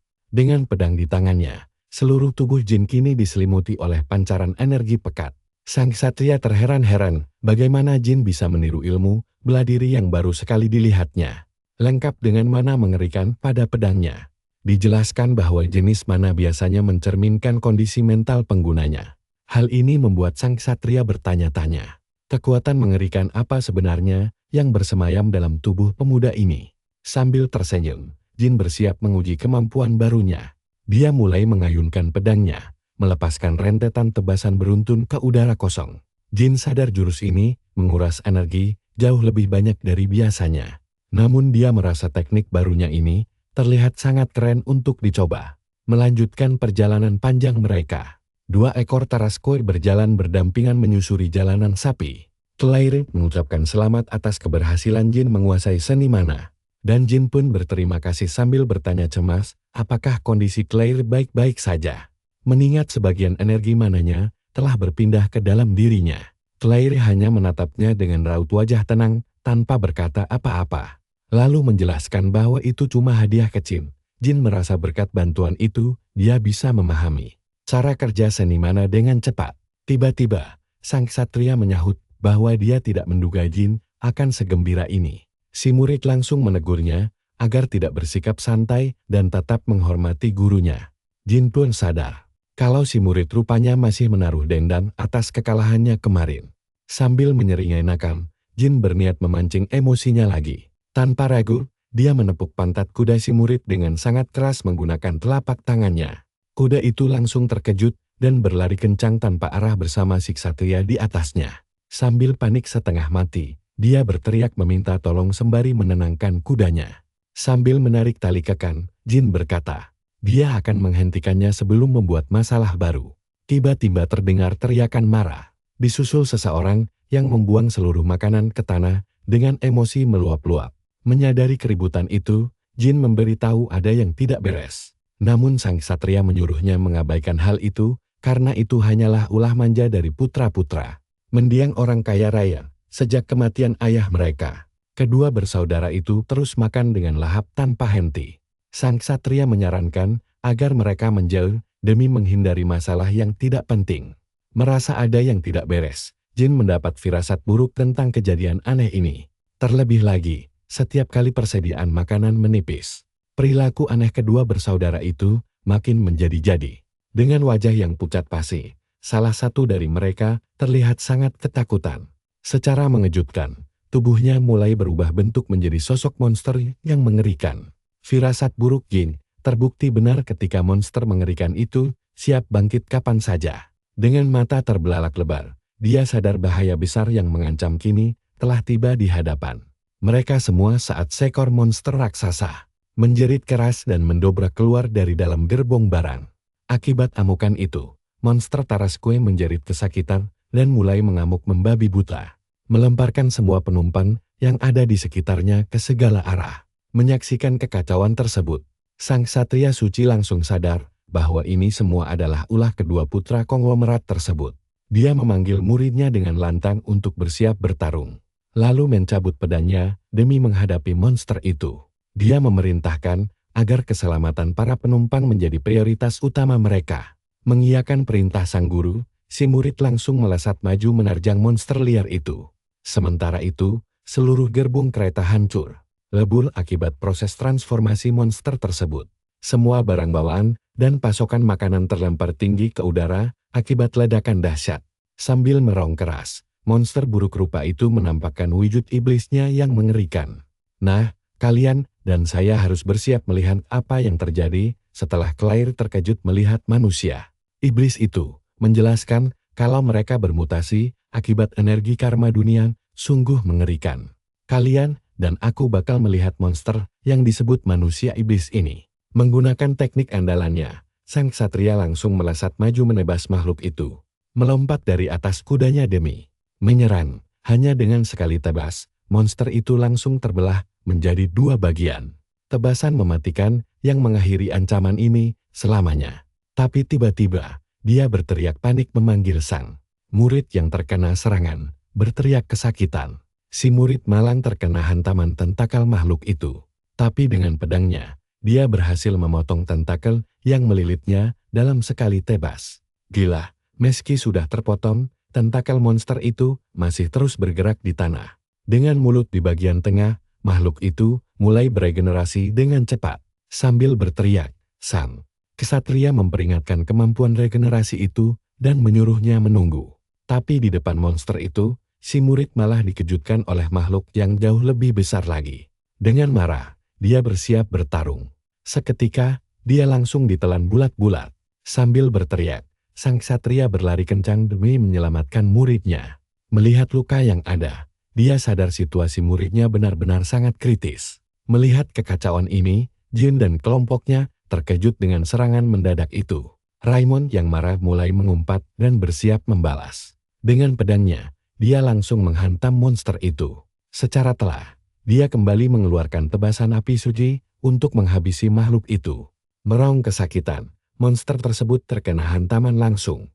Dalam kondisi putus asa, dia mencoba menarik muridnya keluar dari tubuh monster iblis itu. Berteriak menyuruhnya bertahan. Dia berjanji akan menyelamatkannya bagaimanapun caranya. Dia meminta muridnya tidak menyerah dan terus berjuang untuk bertahan hidup. Dengan tatapan serius, Jin bersiap ikut bertarung membantu. Tiba-tiba, beberapa tentakel melesat cepat mengincar sang ksatria. Melompat ke depan, Jin melindungi ksatria itu. Menggunakan tubuhnya sendiri, gerakan cepat Jin berhasil melempar sang ksatria ke samping dan menyelamatkannya.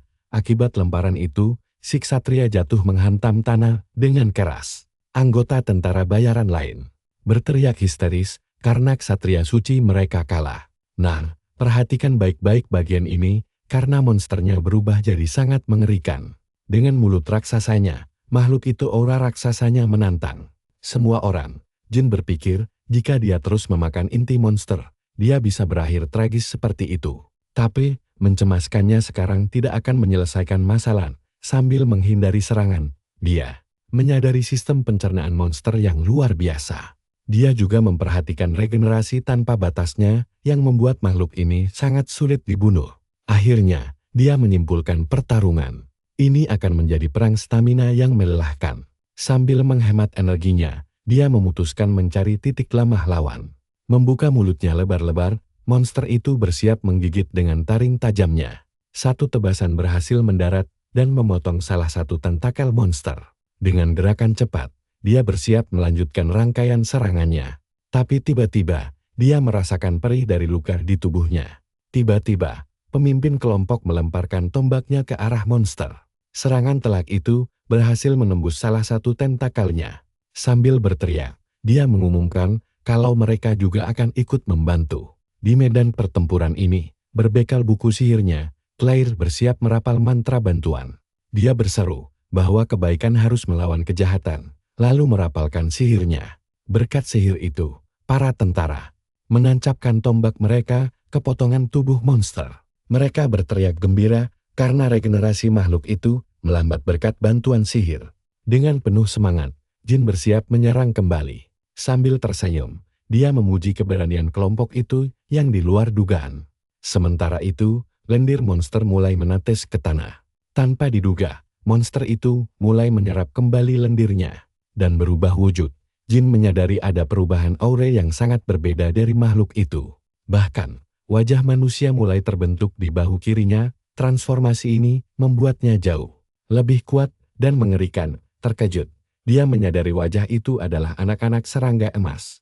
Dalam satu gerakan cepat, monster itu meluncurkan banyak tentakel ke arah tentara bayaran. Kalian juga cemas melihat tentakel itu melesat cepat.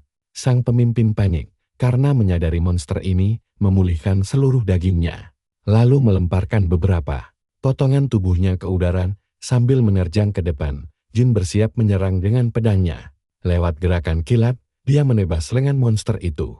Lalu melompat melewatinya dengan memanfaatkan momentum untuk terus melancarkan serangan beruntun. Meraung kesakitan, monster itu terkena tebasan telak di wajahnya. Memaksa Jin menahan serangan balik. Jin langsung mundur beberapa langkah menjauh dari monster untuk mengatur strategi. Cemas, sang pemimpin bertanya, apakah dia baik-baik saja, dan Jin mengiyakannya. Jin kebingungan mencari cara mengalahkan monster yang bertambah kuat ini. Mereka harus terus mencoba, karena masalah utamanya adalah regenerasi. Tapi pemimpin menenangkannya, karena sudah membaca pola serangan lawan. Sambil tersenyum, Jin berkata dia mempercayai perkataannya. Mempersiapkan pedangnya, Jin bertekad terus menebas, sampai merasa puas dalam pertarungan ini. Dengan teriakan perang, dia menerjang monster itu sekuat tenaga. Mengayunkan pedangnya, dia mulai meluncurkan tebasan bertubi-tubi. Serangan itu memotong tubuh monster menjadi berkeping-keping hingga lendirnya berceceran. Sang pemimpin berteriak memerintahkan semua orang menghentikan regenerasi monster tersebut. Bagaimanapun caranya, tebasan akurat Jin berhasil membutakan mata monster dan memberikan damage besar. Monster itu meraung kesakitan dan tubuhnya mulai hancur saat melihat inti monster. Dia langsung bersiap memberikan serangan terakhir. Dengan wajah serius, dia berkata pertarungan monster ini telah usai. Menggunakan pedangnya, dia menghancurkan inti tersebut dan mengakhiri pertempuran. Untuk selamanya, dengan kelelahan, para tentara bayaran merayakan kemenangan sulit melawan monster mengerikan itu. Sementara Claire membantu mengobati luka ksatria suci, tiba-tiba pecahan inti mulai bergerak. Melompat sendiri, berubah wujud menjadi makhluk-makhluk kecil, mereka kabur dari sana. Melihat kemenangan ini, para tentara bayaran bersorak karena reputasi mereka bakal meroket tajam. Keluar dari hutan, Jin memuji kerja keras semua orang di sana. Namun dengan tatapan serius, dia memperhatikan sisa-sisa monster di tanah, di mana salah satu inti masih berdenyut lambat. Tiba-tiba, seorang tentara bayaran muncul sambil berteriak gembira karena berhasil selamat juga. Dari kejauhan, seorang wanita misterius mengawasi seluruh kejadian itu dari balik pohon. Dia bergumam kalau anak-anak Taipan itu sama saja seperti ayah mereka. Sambil menangis, dia meratapi ketidakbergunaan mereka, lalu dia melihat Jin mendekati inti monster. Wanita itu penasaran saat melihat Jin memungut inti tersebut dengan penuh kecurigaan. Di dekat api unggun, Jin bersiap memakan inti hasil buruannya sambil mengamati dengan tatapan penuh tanya. Jin menganalisis inti itu dengan serius. Tanpa ragu sedikit pun, dia langsung memasukkan inti ke mulutnya, lalu menelannya. Sambil memejamkan mata, dia merasakan efeknya menjalar ke tubuh. Tiba-tiba, dia mendapat penglihatan tentang seorang pria yang terikat di meja eksperimen. Jin sadar itu memori seseorang, tapi entah milik siapa. Si wanita berkata kematian ayahnya akibat ketidakbicusannya. Dia memperingatkan, jika pria itu ingin tetap hidup, dia harus menunjukkan hasil nyata dan membuktikan keistimewaannya. Sambil memegang sebuah botol kecil, dia ingin melihat apakah pria itu berharga. Sambil menuangkan cairan misterius itu, dia memaksa sang pria meminumnya. Dengan teriakan kesakitan, tubuhnya perlahan mulai bermutasi. Saat kembali sadar, Jin sangat terkejut dengan memori barusan. Tubuhnya gemetar hebat dan dia langsung memuntahkan semua makanan di hutan. Dengan ketakutan, dia berlari kencang meninggalkan perkemahan. Terkapar di tanah, dia muntah lagi akibat bayangan mengerikan itu. Ternyata, memakan inti monster memang bisa memberikan kekuatannya, tapi sangat jarang terjadi. Kadang, efek sampingnya justru membuatmu menyerap memori mereka. Jin sadar memori tadi milik salah satu anak Taipan, menghubungkan semua petunjuk. Dia paham cairan itu berisi karma yang mengubah mereka. Jin mulai curiga, apakah wanita misterius itu adalah seorang pendeta kegelapan. Kita baru saja melihat rahasia besar yang terungkap ini. Claire tiba-tiba mendekat mengajak pergi sambil kebingungan melihat Jin yang mandi keringat dingin. Karena ketakutan. Kalian harus dengar ini, si Dui diomeli karena dicurigai makan inti monster lagi. Tapi, karena takut bikin salah paham yang tidak minus tidak, dia memilih pura-pura polos dan bilang kalau semuanya baik-baik saja. Dan rahasia pun aman, tapi dari kejauhan. Ada mbak-mbak misterius yang terus memata-matai mereka sambil senyum-senyum sendiri. Jelas banget dia lagi merencanakan skema licik sebelum mereka kembali ke perkemahan untuk melanjutkan perjalanan panjang mereka. Dari kegelapan, si wanita misterius tadi terus menguping pembicaraan mereka yang sedang sibuk mengevaluasi kejadian-kejadian berbahaya yang baru saja mereka lalui. Simbak heran kenapa si tokoh utama doyan banget makan inti monster mentah. Sambil nyengir, dia penasaran bagaimana nasib mereka nanti. Apakah mereka akan berakhir jadi kawan, atau malah jadi lawan? Saat bertemu nanti, suasana berubah drastis saat mereka mengadakan upacara pemakaman sang murid. Ksatria dengan pedang di tangan. Ksatria suci memberikan penghormatan terakhirnya dengan penuh rasa hikmat. Dia memanjatkan doa kepada sang dewa harmoni, agar arwahnya tenang. Katanya Rex adalah pemuda pemberani yang mendedikasikan hidupnya demi perdamaian. Jadi kematiannya ini tidak boleh sia-sia begitu saja. Mengingat duel mereka, Jin merasa kasihan anak muda berbakat itu harus mati secepat ini. Tiba-tiba, sang ksatria menatap Jin dengan penuh curiga. Sebelum mendadak kaget melihat bayangan makhluk aneh di atas tebing. Dia berteriak panik melihat seekor serigala merah perkasa di atas tebing. Serigala itu mengiram serang, tapi anehnya, si ksatria malah langsung berlutut sembari mengucapkan terima kasih penuh rasa syukur. Jin bingung setengah mati melihat kelakuan konyol itu. Ksatria menjelaskan bahwa serigala merah adalah utusan dewa penenang jiwa. Tapi Jin dengan santai membantar dan bilang itu cuma anjing peliharaan miliknya. Melihat ekspresi tidak percaya si ksatria, Jin langsung memanggil hewan itu dengan nada galak agar berhenti bermain-main dan segera turun. Takut kena amuk majikannya, si serigala langsung buru-buru menurut. Dia melompat dari tebing tinggi dan berlari kencang mendekati Jin. Begitu mendarat dengan manis di depannya, terbuktilah kalau monster menakutkan yang bahkan tidak bisa dijinakan ordo ksatria ini adalah peliharaannya. Jin lalu menjelaskan kalau dia sempat mengalahkan manusia serigala. Makanya hewan ini terus mengikutinya. Mendengar jawaban absurd itu, si ksatria makin bingung dan bertanya-tanya orang macan apa Jin ini sebenarnya. Sembari membalikkan badan, ksatria suci itu merenung heran. Sementara si serigala hanya menatap makam sang murid dalam keheningan yang syahdu. Tak lama, ksatria mendekati Jin untuk meminta satu bantuan kecil. Kalian harus perhatikan bagian ini, dia meminta agar serigala tanpa nama itu dipanggil Rex. Memanggil binatang suci dewa dengan sebutan anjing kampung rasanya sangat tidak sopan. Dan dia ingin tekad Rex terus hidup. Dia menceritakan bahwa muridnya tidak pernah melepaskan pedangnya hingga nafas terakhir. Makanya, dia memohon agar serigala merah bersedia meneruskan perjuangan mendiang dengan nama Rex. Jin pun mulai mempertimbangkan hal itu.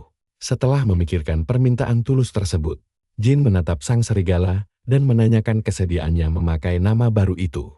Dengan anggukan pelan, si serigala tampak setuju untuk memikul warisan tekad berharga milik Rex. Melihat persetujuan peliharaannya, Jin mengiyakan permintaan sang ksatria yang langsung tersenyum lega sambil berterima kasih. Namun tiba-tiba saja, seorang kakek tua misterius muncul mendekati kelompok mereka dari balik hutan. Sambil tersenyum tipis, kakek itu bertanya, apakah kedatangannya mengganggu momen mereka. Sang ksatria terkejut dan menyapa orang tua itu dengan hormat sebagai tetua, yang artinya kakek ini punya pengaruh sangat besar. Namanya adalah Bao, sang tetua agung dari kota pelopor ketiga, bersama rombongan prajurit tangguh di belakangnya. Kakek ini mendatangi lokasi pemakaman tersebut sambil menerima bungkukan hormat penuh kesopanan dari sang ksatria. Tetua Bao meminta maaf karena terpaksa menginterupsi suasana berkabung tersebut. Dia kemudian langsung menjelaskan tujuan aslinya datang ke sana, yaitu untuk menginvestigasi misteri kematian anak seorang taipan kaya raya. Mendengar hal itu, Ksatria Suci heran karena mereka masih saja dicurigai. Jin pun ikut bingung kenapa tuduhan itu belum hilang. Meskipun sebenarnya wajar saja sih, karena Sang Klin tewas dalam misi mereka. Ksatria itu lantas bertanya, apakah bukti yang mereka serahkan kemarin masih belum cukup membersihkan nama mereka dengan raut wajah serius. Tetua Bao menjawab bahwa buktinya sebenarnya sudah sangat amat cukup. Namun, misteri bagaimana korban bisa berubah jadi monster mengerikan masih belum terpecahkan. Sambil melangkah mendekat, tetua mencium adanya campur tangan pendeta kegelapan. Lalu menatap tajam ke arah Jin untuk meminta pendapat. Jin tentu saja kaget dari mana orang tua ini tahu namanya secara tiba-tiba. Jin pun langsung bertanya balik apakah si kakak menuduhnya sebagai pendeta kegelapan. Mendengar itu, sang tetua hanya terdiam membisu. Suasana beralih ke arena pertarungan Veitra di kota pelopor ketiga yang tampak sepi sunyi tanpa ada aktivitas sama sekali. Sang tetua mulai berbicara bahwa orang sekuat Jin biasanya sudah menonjol sejak usia muda. Tapi anehnya, Jin mendadak muncul entah dari mana dan langsung membuat pencapaian yang luar biasa. Gila. Bahkan, semua itu terjadi tepat di saat maraknya insiden monster mengerikan ini bermunculan secara berturut-turut. Jadi, wajar saja kalau situasi ini mencurigakan bagi sang tetua. Di sisi lain, Jin menyadari kecurigaan itu masuk akal mengingat identitas aslinya yang memang bukan berasal dari dunia fantasi aneh ini. Kalian pasti mikir hal yang sama dengan saya, kenapa ujung-ujungnya malah diajak duel. Ksatria Suci mencoba membela Jin dengan alasan kalau Jin baru saja bertempur habis-habisan dan tubuhnya masih kelelahan. Tapi si kakek tua dengan santainya mengabaikan pembelaan tersebut dan balik menantang Jin, apakah dia tidak mau bekerja sama. Sang ksatria pun sadar kalau tetua ini keras kepala sekali dan tidak peduli fisik Jin. Jin memikirkan reputasinya tidak elit rasanya kalau dia harus menghajar lansia yang menganggapnya penjahat. tapi melihat keraguan Jin, si kakek malah melempar senyum meremehkan seolah bisa membaca jalan pikiran anak muda di depannya. Dia melepas aura energi yang luar biasa dahsyat dan menyuruh Jin untuk tidak meremehkan faktor usianya, sembari menghentakkan kaki dengan mantap ke tanah. Sang kakek bersiap menunjukkan jati diri aslinya di tengah arena. Dia membuktikan bahwa gelar tetua didapat dari kekuatan murni. Jin dibuat terkejut karena pergerakan si kakek luar biasa cepat luar biasa. Tanpa membuang waktu, sang lansia gokil bersiap merilis teknik andalannya. Jurus lonceng raksasa langsung menghantam tubuh Jin dengan telak. Jin berteriak kesakitan akibat serangan brutal berdaya hancur tinggi tersebut, hingga tubuhnya terpental keras sampai menabrak salah satu tiang api unggun. Kesatria suci berteriak khawatir sambil memperingatkan Jin bahwa lawannya ini adalah biksu terkuat di seluruh sekte Vritra. Mendengar teriakan itu, si kakek meminta sang ksatria untuk tidak pilih kasih dalam pertarungan. Dengan kecepatan kilat, dia langsung melancarkan serangan beruntun berikutnya demi menguji batas kemampuan Jin. Sebuah pukulan super kencang meluncur tanpa ampun tepat mengarah ke ulu hati anak muda malang tersebut. Tapi dugaan meleset pukulan mematikan itu berhasil ditahan dengan satu tangan kosong. Kakek tua itu melotot heran melihat kekebalan fisik Jin. Sementara Jin sendiri meringis karena benturan keras itu mengenai luka lamanya. Namun sesaat kemudian, Jin tersadar akan sesuatu yang tidak biasa. Luka robek parah akibat monster kemarin yang harusnya butuh waktu pemulihan 2 minggu ternyata sudah pulih total tanpa meninggalkan bekas sedikit pun. Bahkan rasa sakit akibat pukulan keras sang tetua barusan juga lenyap seketika. Dengan perasaan shock, dia mulai menebak-nebak apakah kemampuan regenerasi super cepat ini adalah berkah dari memakan inti monster mengerikan itu. Sambil tersenyum lebar, Jin merasa ini adalah hoki terbesar dalam hidupnya. Pertarungan sengit kembali berlanjut dengan adu jotos yang brutal, membuat si kakek bingung kenapa tubuh pemuda ini tampak sangat bugar. Tetua mengakui ketangguhan Jin dan mengumumkan kalau tujuannya menguji rumor kekuatan sang pemuda sudah berhasil dicapai. Kini, saatnya mereka melangkah ke tahap pengujian berikutnya yang jauh lebih berbahaya dari sekadar adu fisik. Jin penasaran apa langkah berikutnya itu. Si kakek kemudian merapalkan mantra suci untuk mengaktifkan teknik mata batin. Simbol misterius di dahinya menyala terang benderang saat dia mulai menatap menembus jiwa Jin. Dia rela menukar penglihatan normalnya demi membuka mata ketiga yang legendaris ini demi melihat esensi jiwa asli seseorang lewat kemampuan magis tersebut. Dia ingin membuktikan kebenaran tuduhan pendeta kegelapan. Namun secara mengejutkan, sebuah penglihatan mengerikan tentang monster serangga raksasa merasuki pikiran tetua Bao. Monster mengerikan bermata banyak itu tampak siap mencabik-cabik jiwanya dengan 4 cakar raksasa yang sangat menyeramkan. Saking syoknya, sang tetua berteriak histeris menyuruh Jin menyingkir darinya. Jin yang kebingungan langsung mundur teratur sambil berusaha memahami apa sebenarnya hal mengerikan yang baru saja terjadi pada penglihatan si kakek. Dan percaya deh, kalian bakal merinding melihat si kakek mendadak dikepung oleh kawanan iblis menyeramkan di dunia batinnya sendiri, hingga dia jatuh terjungkal ketakutan karena penglihatan mengerikan itu. Kalian harus tahu, kisah ini dimulai saat Jin yang khawatir bertanya pada sang tetua. Tapi dia malah bengong. Si tetua bilang dunia mental itu mengerikan dan belum pernah melihat yang seperti itu, lalu menyimpulkan Jin bukan pendeta hitam.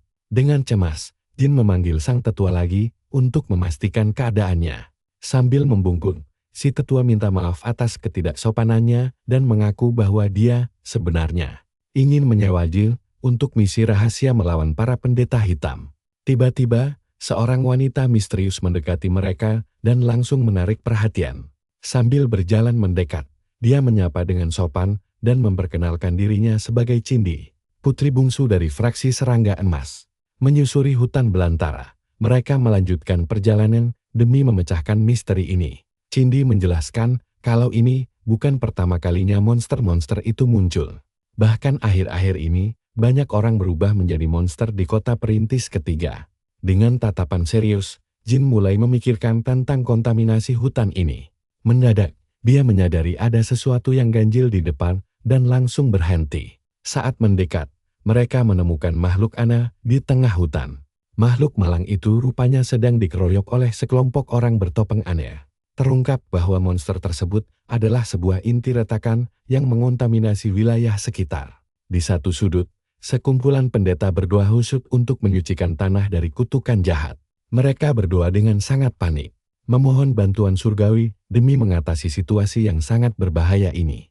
Sementara di sisi lain, orang-orang bertopeng terus menghajar makhluk itu dengan senjata mereka. Mereka menembakkan cairan aneh ke arah target, berusaha menghancurkannya dengan segala kekuatan yang ada. Jin berpikir bahwa menyucikan inti retakan bukanlah hal yang biasa dilakukan. Dia kemudian bertanya, bukankah seharusnya kekuatan karma melemah seiring dengan bertambahnya jarak dari pusatnya? Dengan konfirmasi ini, Jin sadar ada hal yang sangat janggal di sini. Sambil mengangguk setuju, Cindi membenarkan kecurigaannya dan menyebut bahwa ini adalah konspirasi. Ada dalang yang bermain di balik layar. Dengan wajah serius, Jin menyimpulkan itu ulah pendeta hitam. Cindi memperingatkan, jika para monster terus bertambah, kota akan terancam. Kalian harus fokus di sini. Si tetua cemas mereka bisa kehilangan seluruh kota karena kontaminasi mengerikan ini. Itulah alasan mengapa mereka gencar mencari markas pendeta hitam. Dengan ekspresi sangat serius, sang tetua mulai menjelaskan detail misi berbahaya ini kepada Jin. Dia mengajak Jin bergabung dalam operasi pemusnahan 2 minggu lagi. Jin langsung paham bahwa inilah permintaan asli mereka sejak awal. Titah langsung dari tetua Bo dan Cindi, pewaris tunggal sang Taipan kaya. Sambil tersenyum, Jin sadar ini permintaan dari tokoh-tokoh paling berpengaruh di kota. Dia pun mulai merasa kemampuannya akhirnya diakui dunia. Rombongan pun melanjutkan perjalanan pulang. Dengan cemas, Claire mengaku sangat khawatir karena mereka pergi lama sekali. Katanya, kalau dituduh jadi pendeta sesat, mereka bisa disiksa kejam. Membayangkan adegan penyiksaan itu, Jin langsung merinding ketakutan. Begitu tiba di lokasi baru, Claire bersorak lega, menatap ke cakrawala. Jin penasaran tempat megah apa di depannya. Rupanya mereka telah sampai di Yurgis, kota berbentang yang sangat aman. Berukuran luar biasa raksasa, kota ini diklaim paling aman di dunia saat ini. Jin bertanya-tanya apakah dia bisa tinggal di sana kelak, tapi merasa belum saatnya dan memutuskan beristirahat. Sang ksatria yang kelelahan berbalik untuk mendengar saran Jin. Jin menyarankan mereka rehat sejenak sebelum lanjut jalan. Karena semua lelah, mereka berkemah di dekat Tarascoy. Sang ketua kelompok bertanya, apakah Jin akan pergi ke kota perintis ketiga. Dia berkata, meski mendadak, tiap orang punya jalannya masing-masing. Setuju dengan itu, Jin bertanya rencana mereka selanjutnya. Sambil tersenyum, sang ketua bilang ingin pergi minum santai. Beralih ke Claire, Jin menanyakan rencana gadis itu. Claire menjawab dia akan mencari pekerjaan baru untuk menabung. Jin heran dan bertanya apa bayaran kemarin masih kurang. Claire mengiyakan. Bingung, Jin bertanya kenapa dia butuh uang sebanyak itu. Claire menjelaskan walau dia penyihir, dia baru menguasai sihir dasar dan ingin belajar sihir tingkat tinggi. Bisa bertahan dengan sihir biasa, tapi dia ingin belajar sihir tingkat tinggi. Makanya dia menabung untuk ke menara sihir yang menurut Jin mirip universitas sihir. Setelah berpikir sejenak, Jin memutuskan untuk melakukan sesuatu guna membantunya. Sambil berdiri tepat di depan Claire, dia bersiap memberikan hadiah kejutan. Jin kemudian bertanya, apakah sekantong koin yang dipegangnya cukup? Lalu menyodorkannya dan berkata, uang ini untuk membantunya ke menara. Kalian pasti tahu rasanya sungkan. Claire pun menolak karena malu. Tapi Jin menjelaskan ini bukan gratis melainkan bayaran utang. Sang ketua sok berat. Ketua kelompok heran, apa Jin benar-benar memberikan semua uang itu? Tak bisa menolak, Claire terdiam 1000 bahasa. Jin kemudian meletakkan kantong koin itu ke tangannya sambil tersenyum hangat. Jin berkata mereka akan bertemu lagi nanti. Terkejut dengan kebaikan Jin, Claire terpaku tak percaya. Wajahnya merona merah padam, mencoba mencerna apa yang terjadi sebelum tiba-tiba dia menarik jubah Jin untuk menahannya pergi. Sambil berterima kasih, dia berjanji akan membalas budi ini di masa depan dengan tatapan yang sangat penuh tekad. Jin hanya menatapnya diam, menerima janji itu tanpa banyak bicara. Sambil berpamitan, dia mendoakan agar semuanya selamat di perjalanan. Sambil memeluk kantong koin, Claire dan Sang ketua mengucapkan selamat tinggal. Berbalik arah, Jin mulai melangkah menuju tujuan barunya, meninggalkan rekan-rekan lamanya di belakang. Sementara itu, serigala peliharaan meregangkan tubuh. Di atas rumput, menarik perhatian sang ksatria. Melihatnya, Satria memanggil nama barunya, Rex. Sambil tersenyum ramah mengucapkan selamat tinggal dan melepas kepergian serigala itu. Sambil berjalan ke arah matahari terbenam, Jin melepas rekan perjalanannya. Berkeliling kota, dia mengamati kesibukan penjaga dan warga. Mendadak merasa seperti diawasi dari kejauhan. Di atas benteng, Cindi melihat Jin tampak cemas. Dia lalu bertanya apa yang dipikirkan sang tetua tentang tentara bayaran itu. Mendesaknya dengan tatapan yang sangat serius. Cindi mengingatkan bahwa tetua sendiri yang bilang Jin tampaknya telah menelan sebuah inti retakan. Tetua terdiam tanpa menjawab, lalu membela bahwa menelan inti bukan berarti dia pendeta hitam. Cindi menegaskan, siapapun yang menelannya pasti kehilangan kesadaran diri. Sambil memejamkan mata, dia memohon agar sang master jujur, apakah dia melindungi Jin demi kemanusiaan. Sang tetua teringat sosok bertopen lalu terdiam lesu. Dengan tatapan sedih, dia hanya memandangi tanah tanpa sepatah kata pun. Enggan melanjutkan perbincangan pelik ini. Dia memilih pergi menjauh. Cindi meminta maaf atas kelancangannya, tapi memperingatkan satu hal penting. Dia berjanji merahasiakannya. Namun, jika sang tetua salah langkah, dia sendiri yang akan membongkarnya. Cindi mengancam kalau saat itu tiba, sang tetua pun takkan bisa lolos dari hukuman. Dia lalu berbalik pergi, meninggalkan tetua sendirian merenung di atas tembok benteng. Tetua yakin hal itu takkan terjadi karena keputusannya bulat. Dunia mental Jin tidak hancur meski menelan inti retakan, membuktikan kekuatan jiwanya yang luar biasa. Rahasia ini disimpan rapat karena dunia belum siap menerima eksistensinya. Dari atas tembok, tetua melihat Jin pergi bersama para prajurit. Yakin kekuatan pemuda itu membawa harapan besar. Menatap lurus ke Cakrawala, dia menaruh kepercayaan penuh pada potensi ksatria muda itu. Sementara itu, pasukan besar berbaris rapi menyiapkan diri menghadapi pertempuran besar. Terungkap bahwa mereka adalah pasukan ekspedisi pertama kota perintis. Salah satu prajurit berteriak ada waktu untuk damai dan ada waktu bertarung sengit demi kehormatan. Sambil menghentakkan tombak, pasukan bersiap tempur. Prajurit itu meracau tombak menunjuk ke tangannya dan memberi perintah. Lalu menunjuk ke jantungnya menyuruhnya bergerak. Kita lihat apa yang terjadi selanjutnya. Tiba-tiba dia menghantamkan batu ke kepalanya sendiri hingga berdarah. Membuat prajurit sekitar syok berat saat dia membuang batu itu. Sini, kalian harus lihat bagaimana lukanya langsung sembuh total. Dia menjelaskan kalau kemampuan regenerasi ini didapat setelah memakan sebuah inti monster. Bahkan, tulang yang patah akibat monster langsung sembuh hanya dalam 2 hari dengan senyum lebar.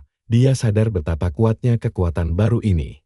Makanya, memakan inti monster itu sangat sepadan. Tapi salah satu prajurit malah heran karena tidak tahu kalau dia sampai menghancurkan kepalanya sendiri. Sambil meminta maaf, dia mengaku hanya ingin menguji sesuatu. Pria itu ternyata adalah Roland, sang komandan tertinggi pasukan ekspedisi. Dia berkata sangat menyukai orang jenius seperti dirimu yang berpikir out of the box. Dia memuji kejeniusanmu yang luar biasa karena mendapat rekomendasi khusus. Tapi, karena malas berbasa-basi, pria satunya langsung meminta rencana misi mereka. Sambil tersenyum, sang komandan memuji ketidaksabaran dan efisiensi si jenius di depannya. Dia menjelaskan, tujuan mereka adalah hutan di utara kota Pionir. Durasi pertempuran akan sangat bergantung pada situasi dengan target 10 hari. Pria itu langsung bertanya, bukankah 10 hari terlalu lama untuk misi ini? Komandan setuju. Biasanya waktu itu memang berlebihan, namun tiba-tiba sebuah makhluk aneh muncul dari dalam tanah dan bersiap menyerang. Dia menjelaskan bahwa karena efek inti tersebut, wilayah monster kini meluas. Terkejut, salah satu prajurit berteriak memanggil komandan untuk memperingatkan bahaya yang mendekat. Sambil menghunus senjatanya, sang komandan bersiap menghadapi makhluk itu dengan cepat. Dengan tebasan yang sangat presisi, dia membelah monster itu menjadi 2 dia. Lalu berkata bahwa 10 hari itu singkat jika makhluk-makhluk ini terus bermunculan. Tiba-tiba, beberapa monster lain keluar dari tanah dan mengepung mereka. Komandan berteriak memperingatkan bahwa ini adalah jebakan dan menyuruh semua bersiap. Sambil mengaum, monster-monster itu melesat menyerang pasukan. Akibat serangan mendadak ini, banyak prajurit yang mulai terluka parah dan gugur. Dia mengenali makhluk itu sebagai tikus lintah dan terkejut karena mereka bisa menggali. Komandan berteriak agar semua orang menjaga punggung masing-masing dan jangan berbalik. Sambil bertarung bersama para prajurit, tiba-tiba komandan melihat Jin hanya berdiri diam dan menyuruhnya untuk segera waspada. Dia berteriak kencang agar Jin menghindar. Tapi sayangnya semua sudah terlambat untuk memperingatkannya. Kalian perhatikan ini dengan mata terbelalak. Sang komandan melihat Jin dikepung monster. Jin sengaja membiarkan dirinya ditangkap dan dikerumuni tikus lintah. Makhluk-makhluk itu mencengkeramnya dari segala sisi, siap untuk melahapnya hidup-hidup. Cakar-cakar tajam mereka menahannya dengan sangat kuat, hingga dia tidak bisa bergerak di tanah. Komandan berteriak panik, menanyakan apakah dia sudah gila. Dengan sebuah belati, dia menyerang salah satu monster yang menindihnya. Sambil menyerang, dia malah mulai mengunyah monster itu.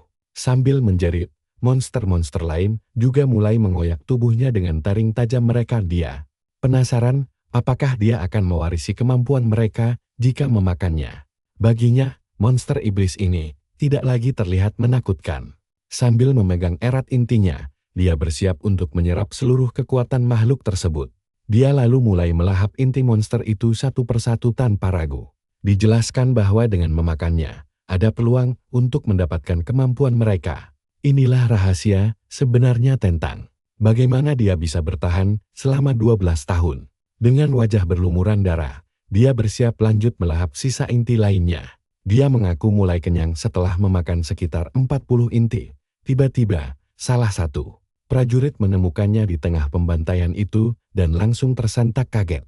Dengan cemas, prajurit itu bertanya, apakah dia baik-baik saja? Jin bergumam kesal karena rencana memakan inti diam-diam bisa ketahuan.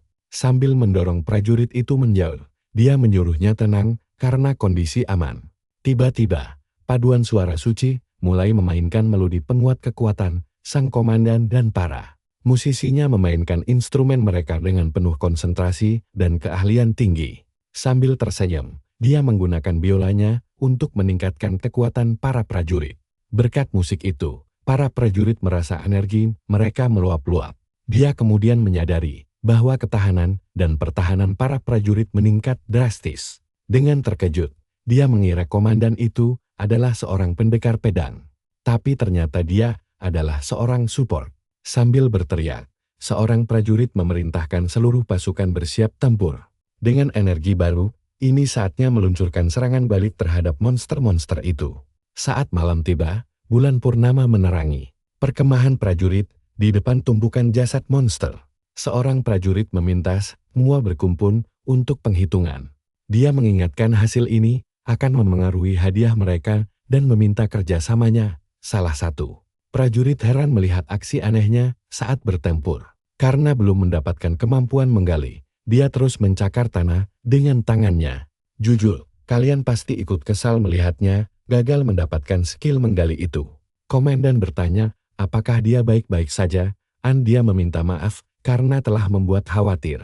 Dia berkata pertempurannya sangat hebat sampai dia pikir akan mati. Sambil tersenyum, komandan melanjutkan bahwa dia telah membuktikan segalanya lewat hasil nyata. Komandan mendengar bahwa dia berhasil membantai 267 tikus lintah sendirian.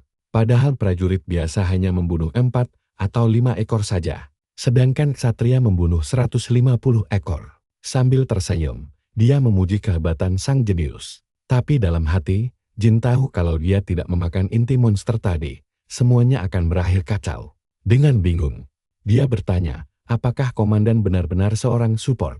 Sang komandan balik bertanya, apakah dia meremehkan kelas support? Namun dia segera menyangkalnya. Dia hanya mengira komandan lebih menyukai pertarungan fisik langsung. Merasa malu, komandan mengakui bahwa tebakannya sangat tepat sasaran. Dia mengaku bahwa jauh di lubuk hatinya, dia juga ingin mengayunkan pedang di medan laga. Dia menjelaskan alasan aliansi bertarung adalah demi perdamaian, mengenang masa lalu. Dia memilih perang di mana dia bisa berkontribusi paling besar. Kemampuan pedangnya biasa saja, tapi permainan musiknya adalah salah satu yang terbaik. Dia pun sadar bahwa sang komandan adalah orang yang sangat luar biasa. Sambil tersenyum, dia memuji kebaikan hati Roland. Dia kemudian bertanya, apakah dia boleh mendengarkan sedikit alunan musik dari sang komandan. Berkibar di tiup angin, bendera aliansi berdiri tegak di perkemahan.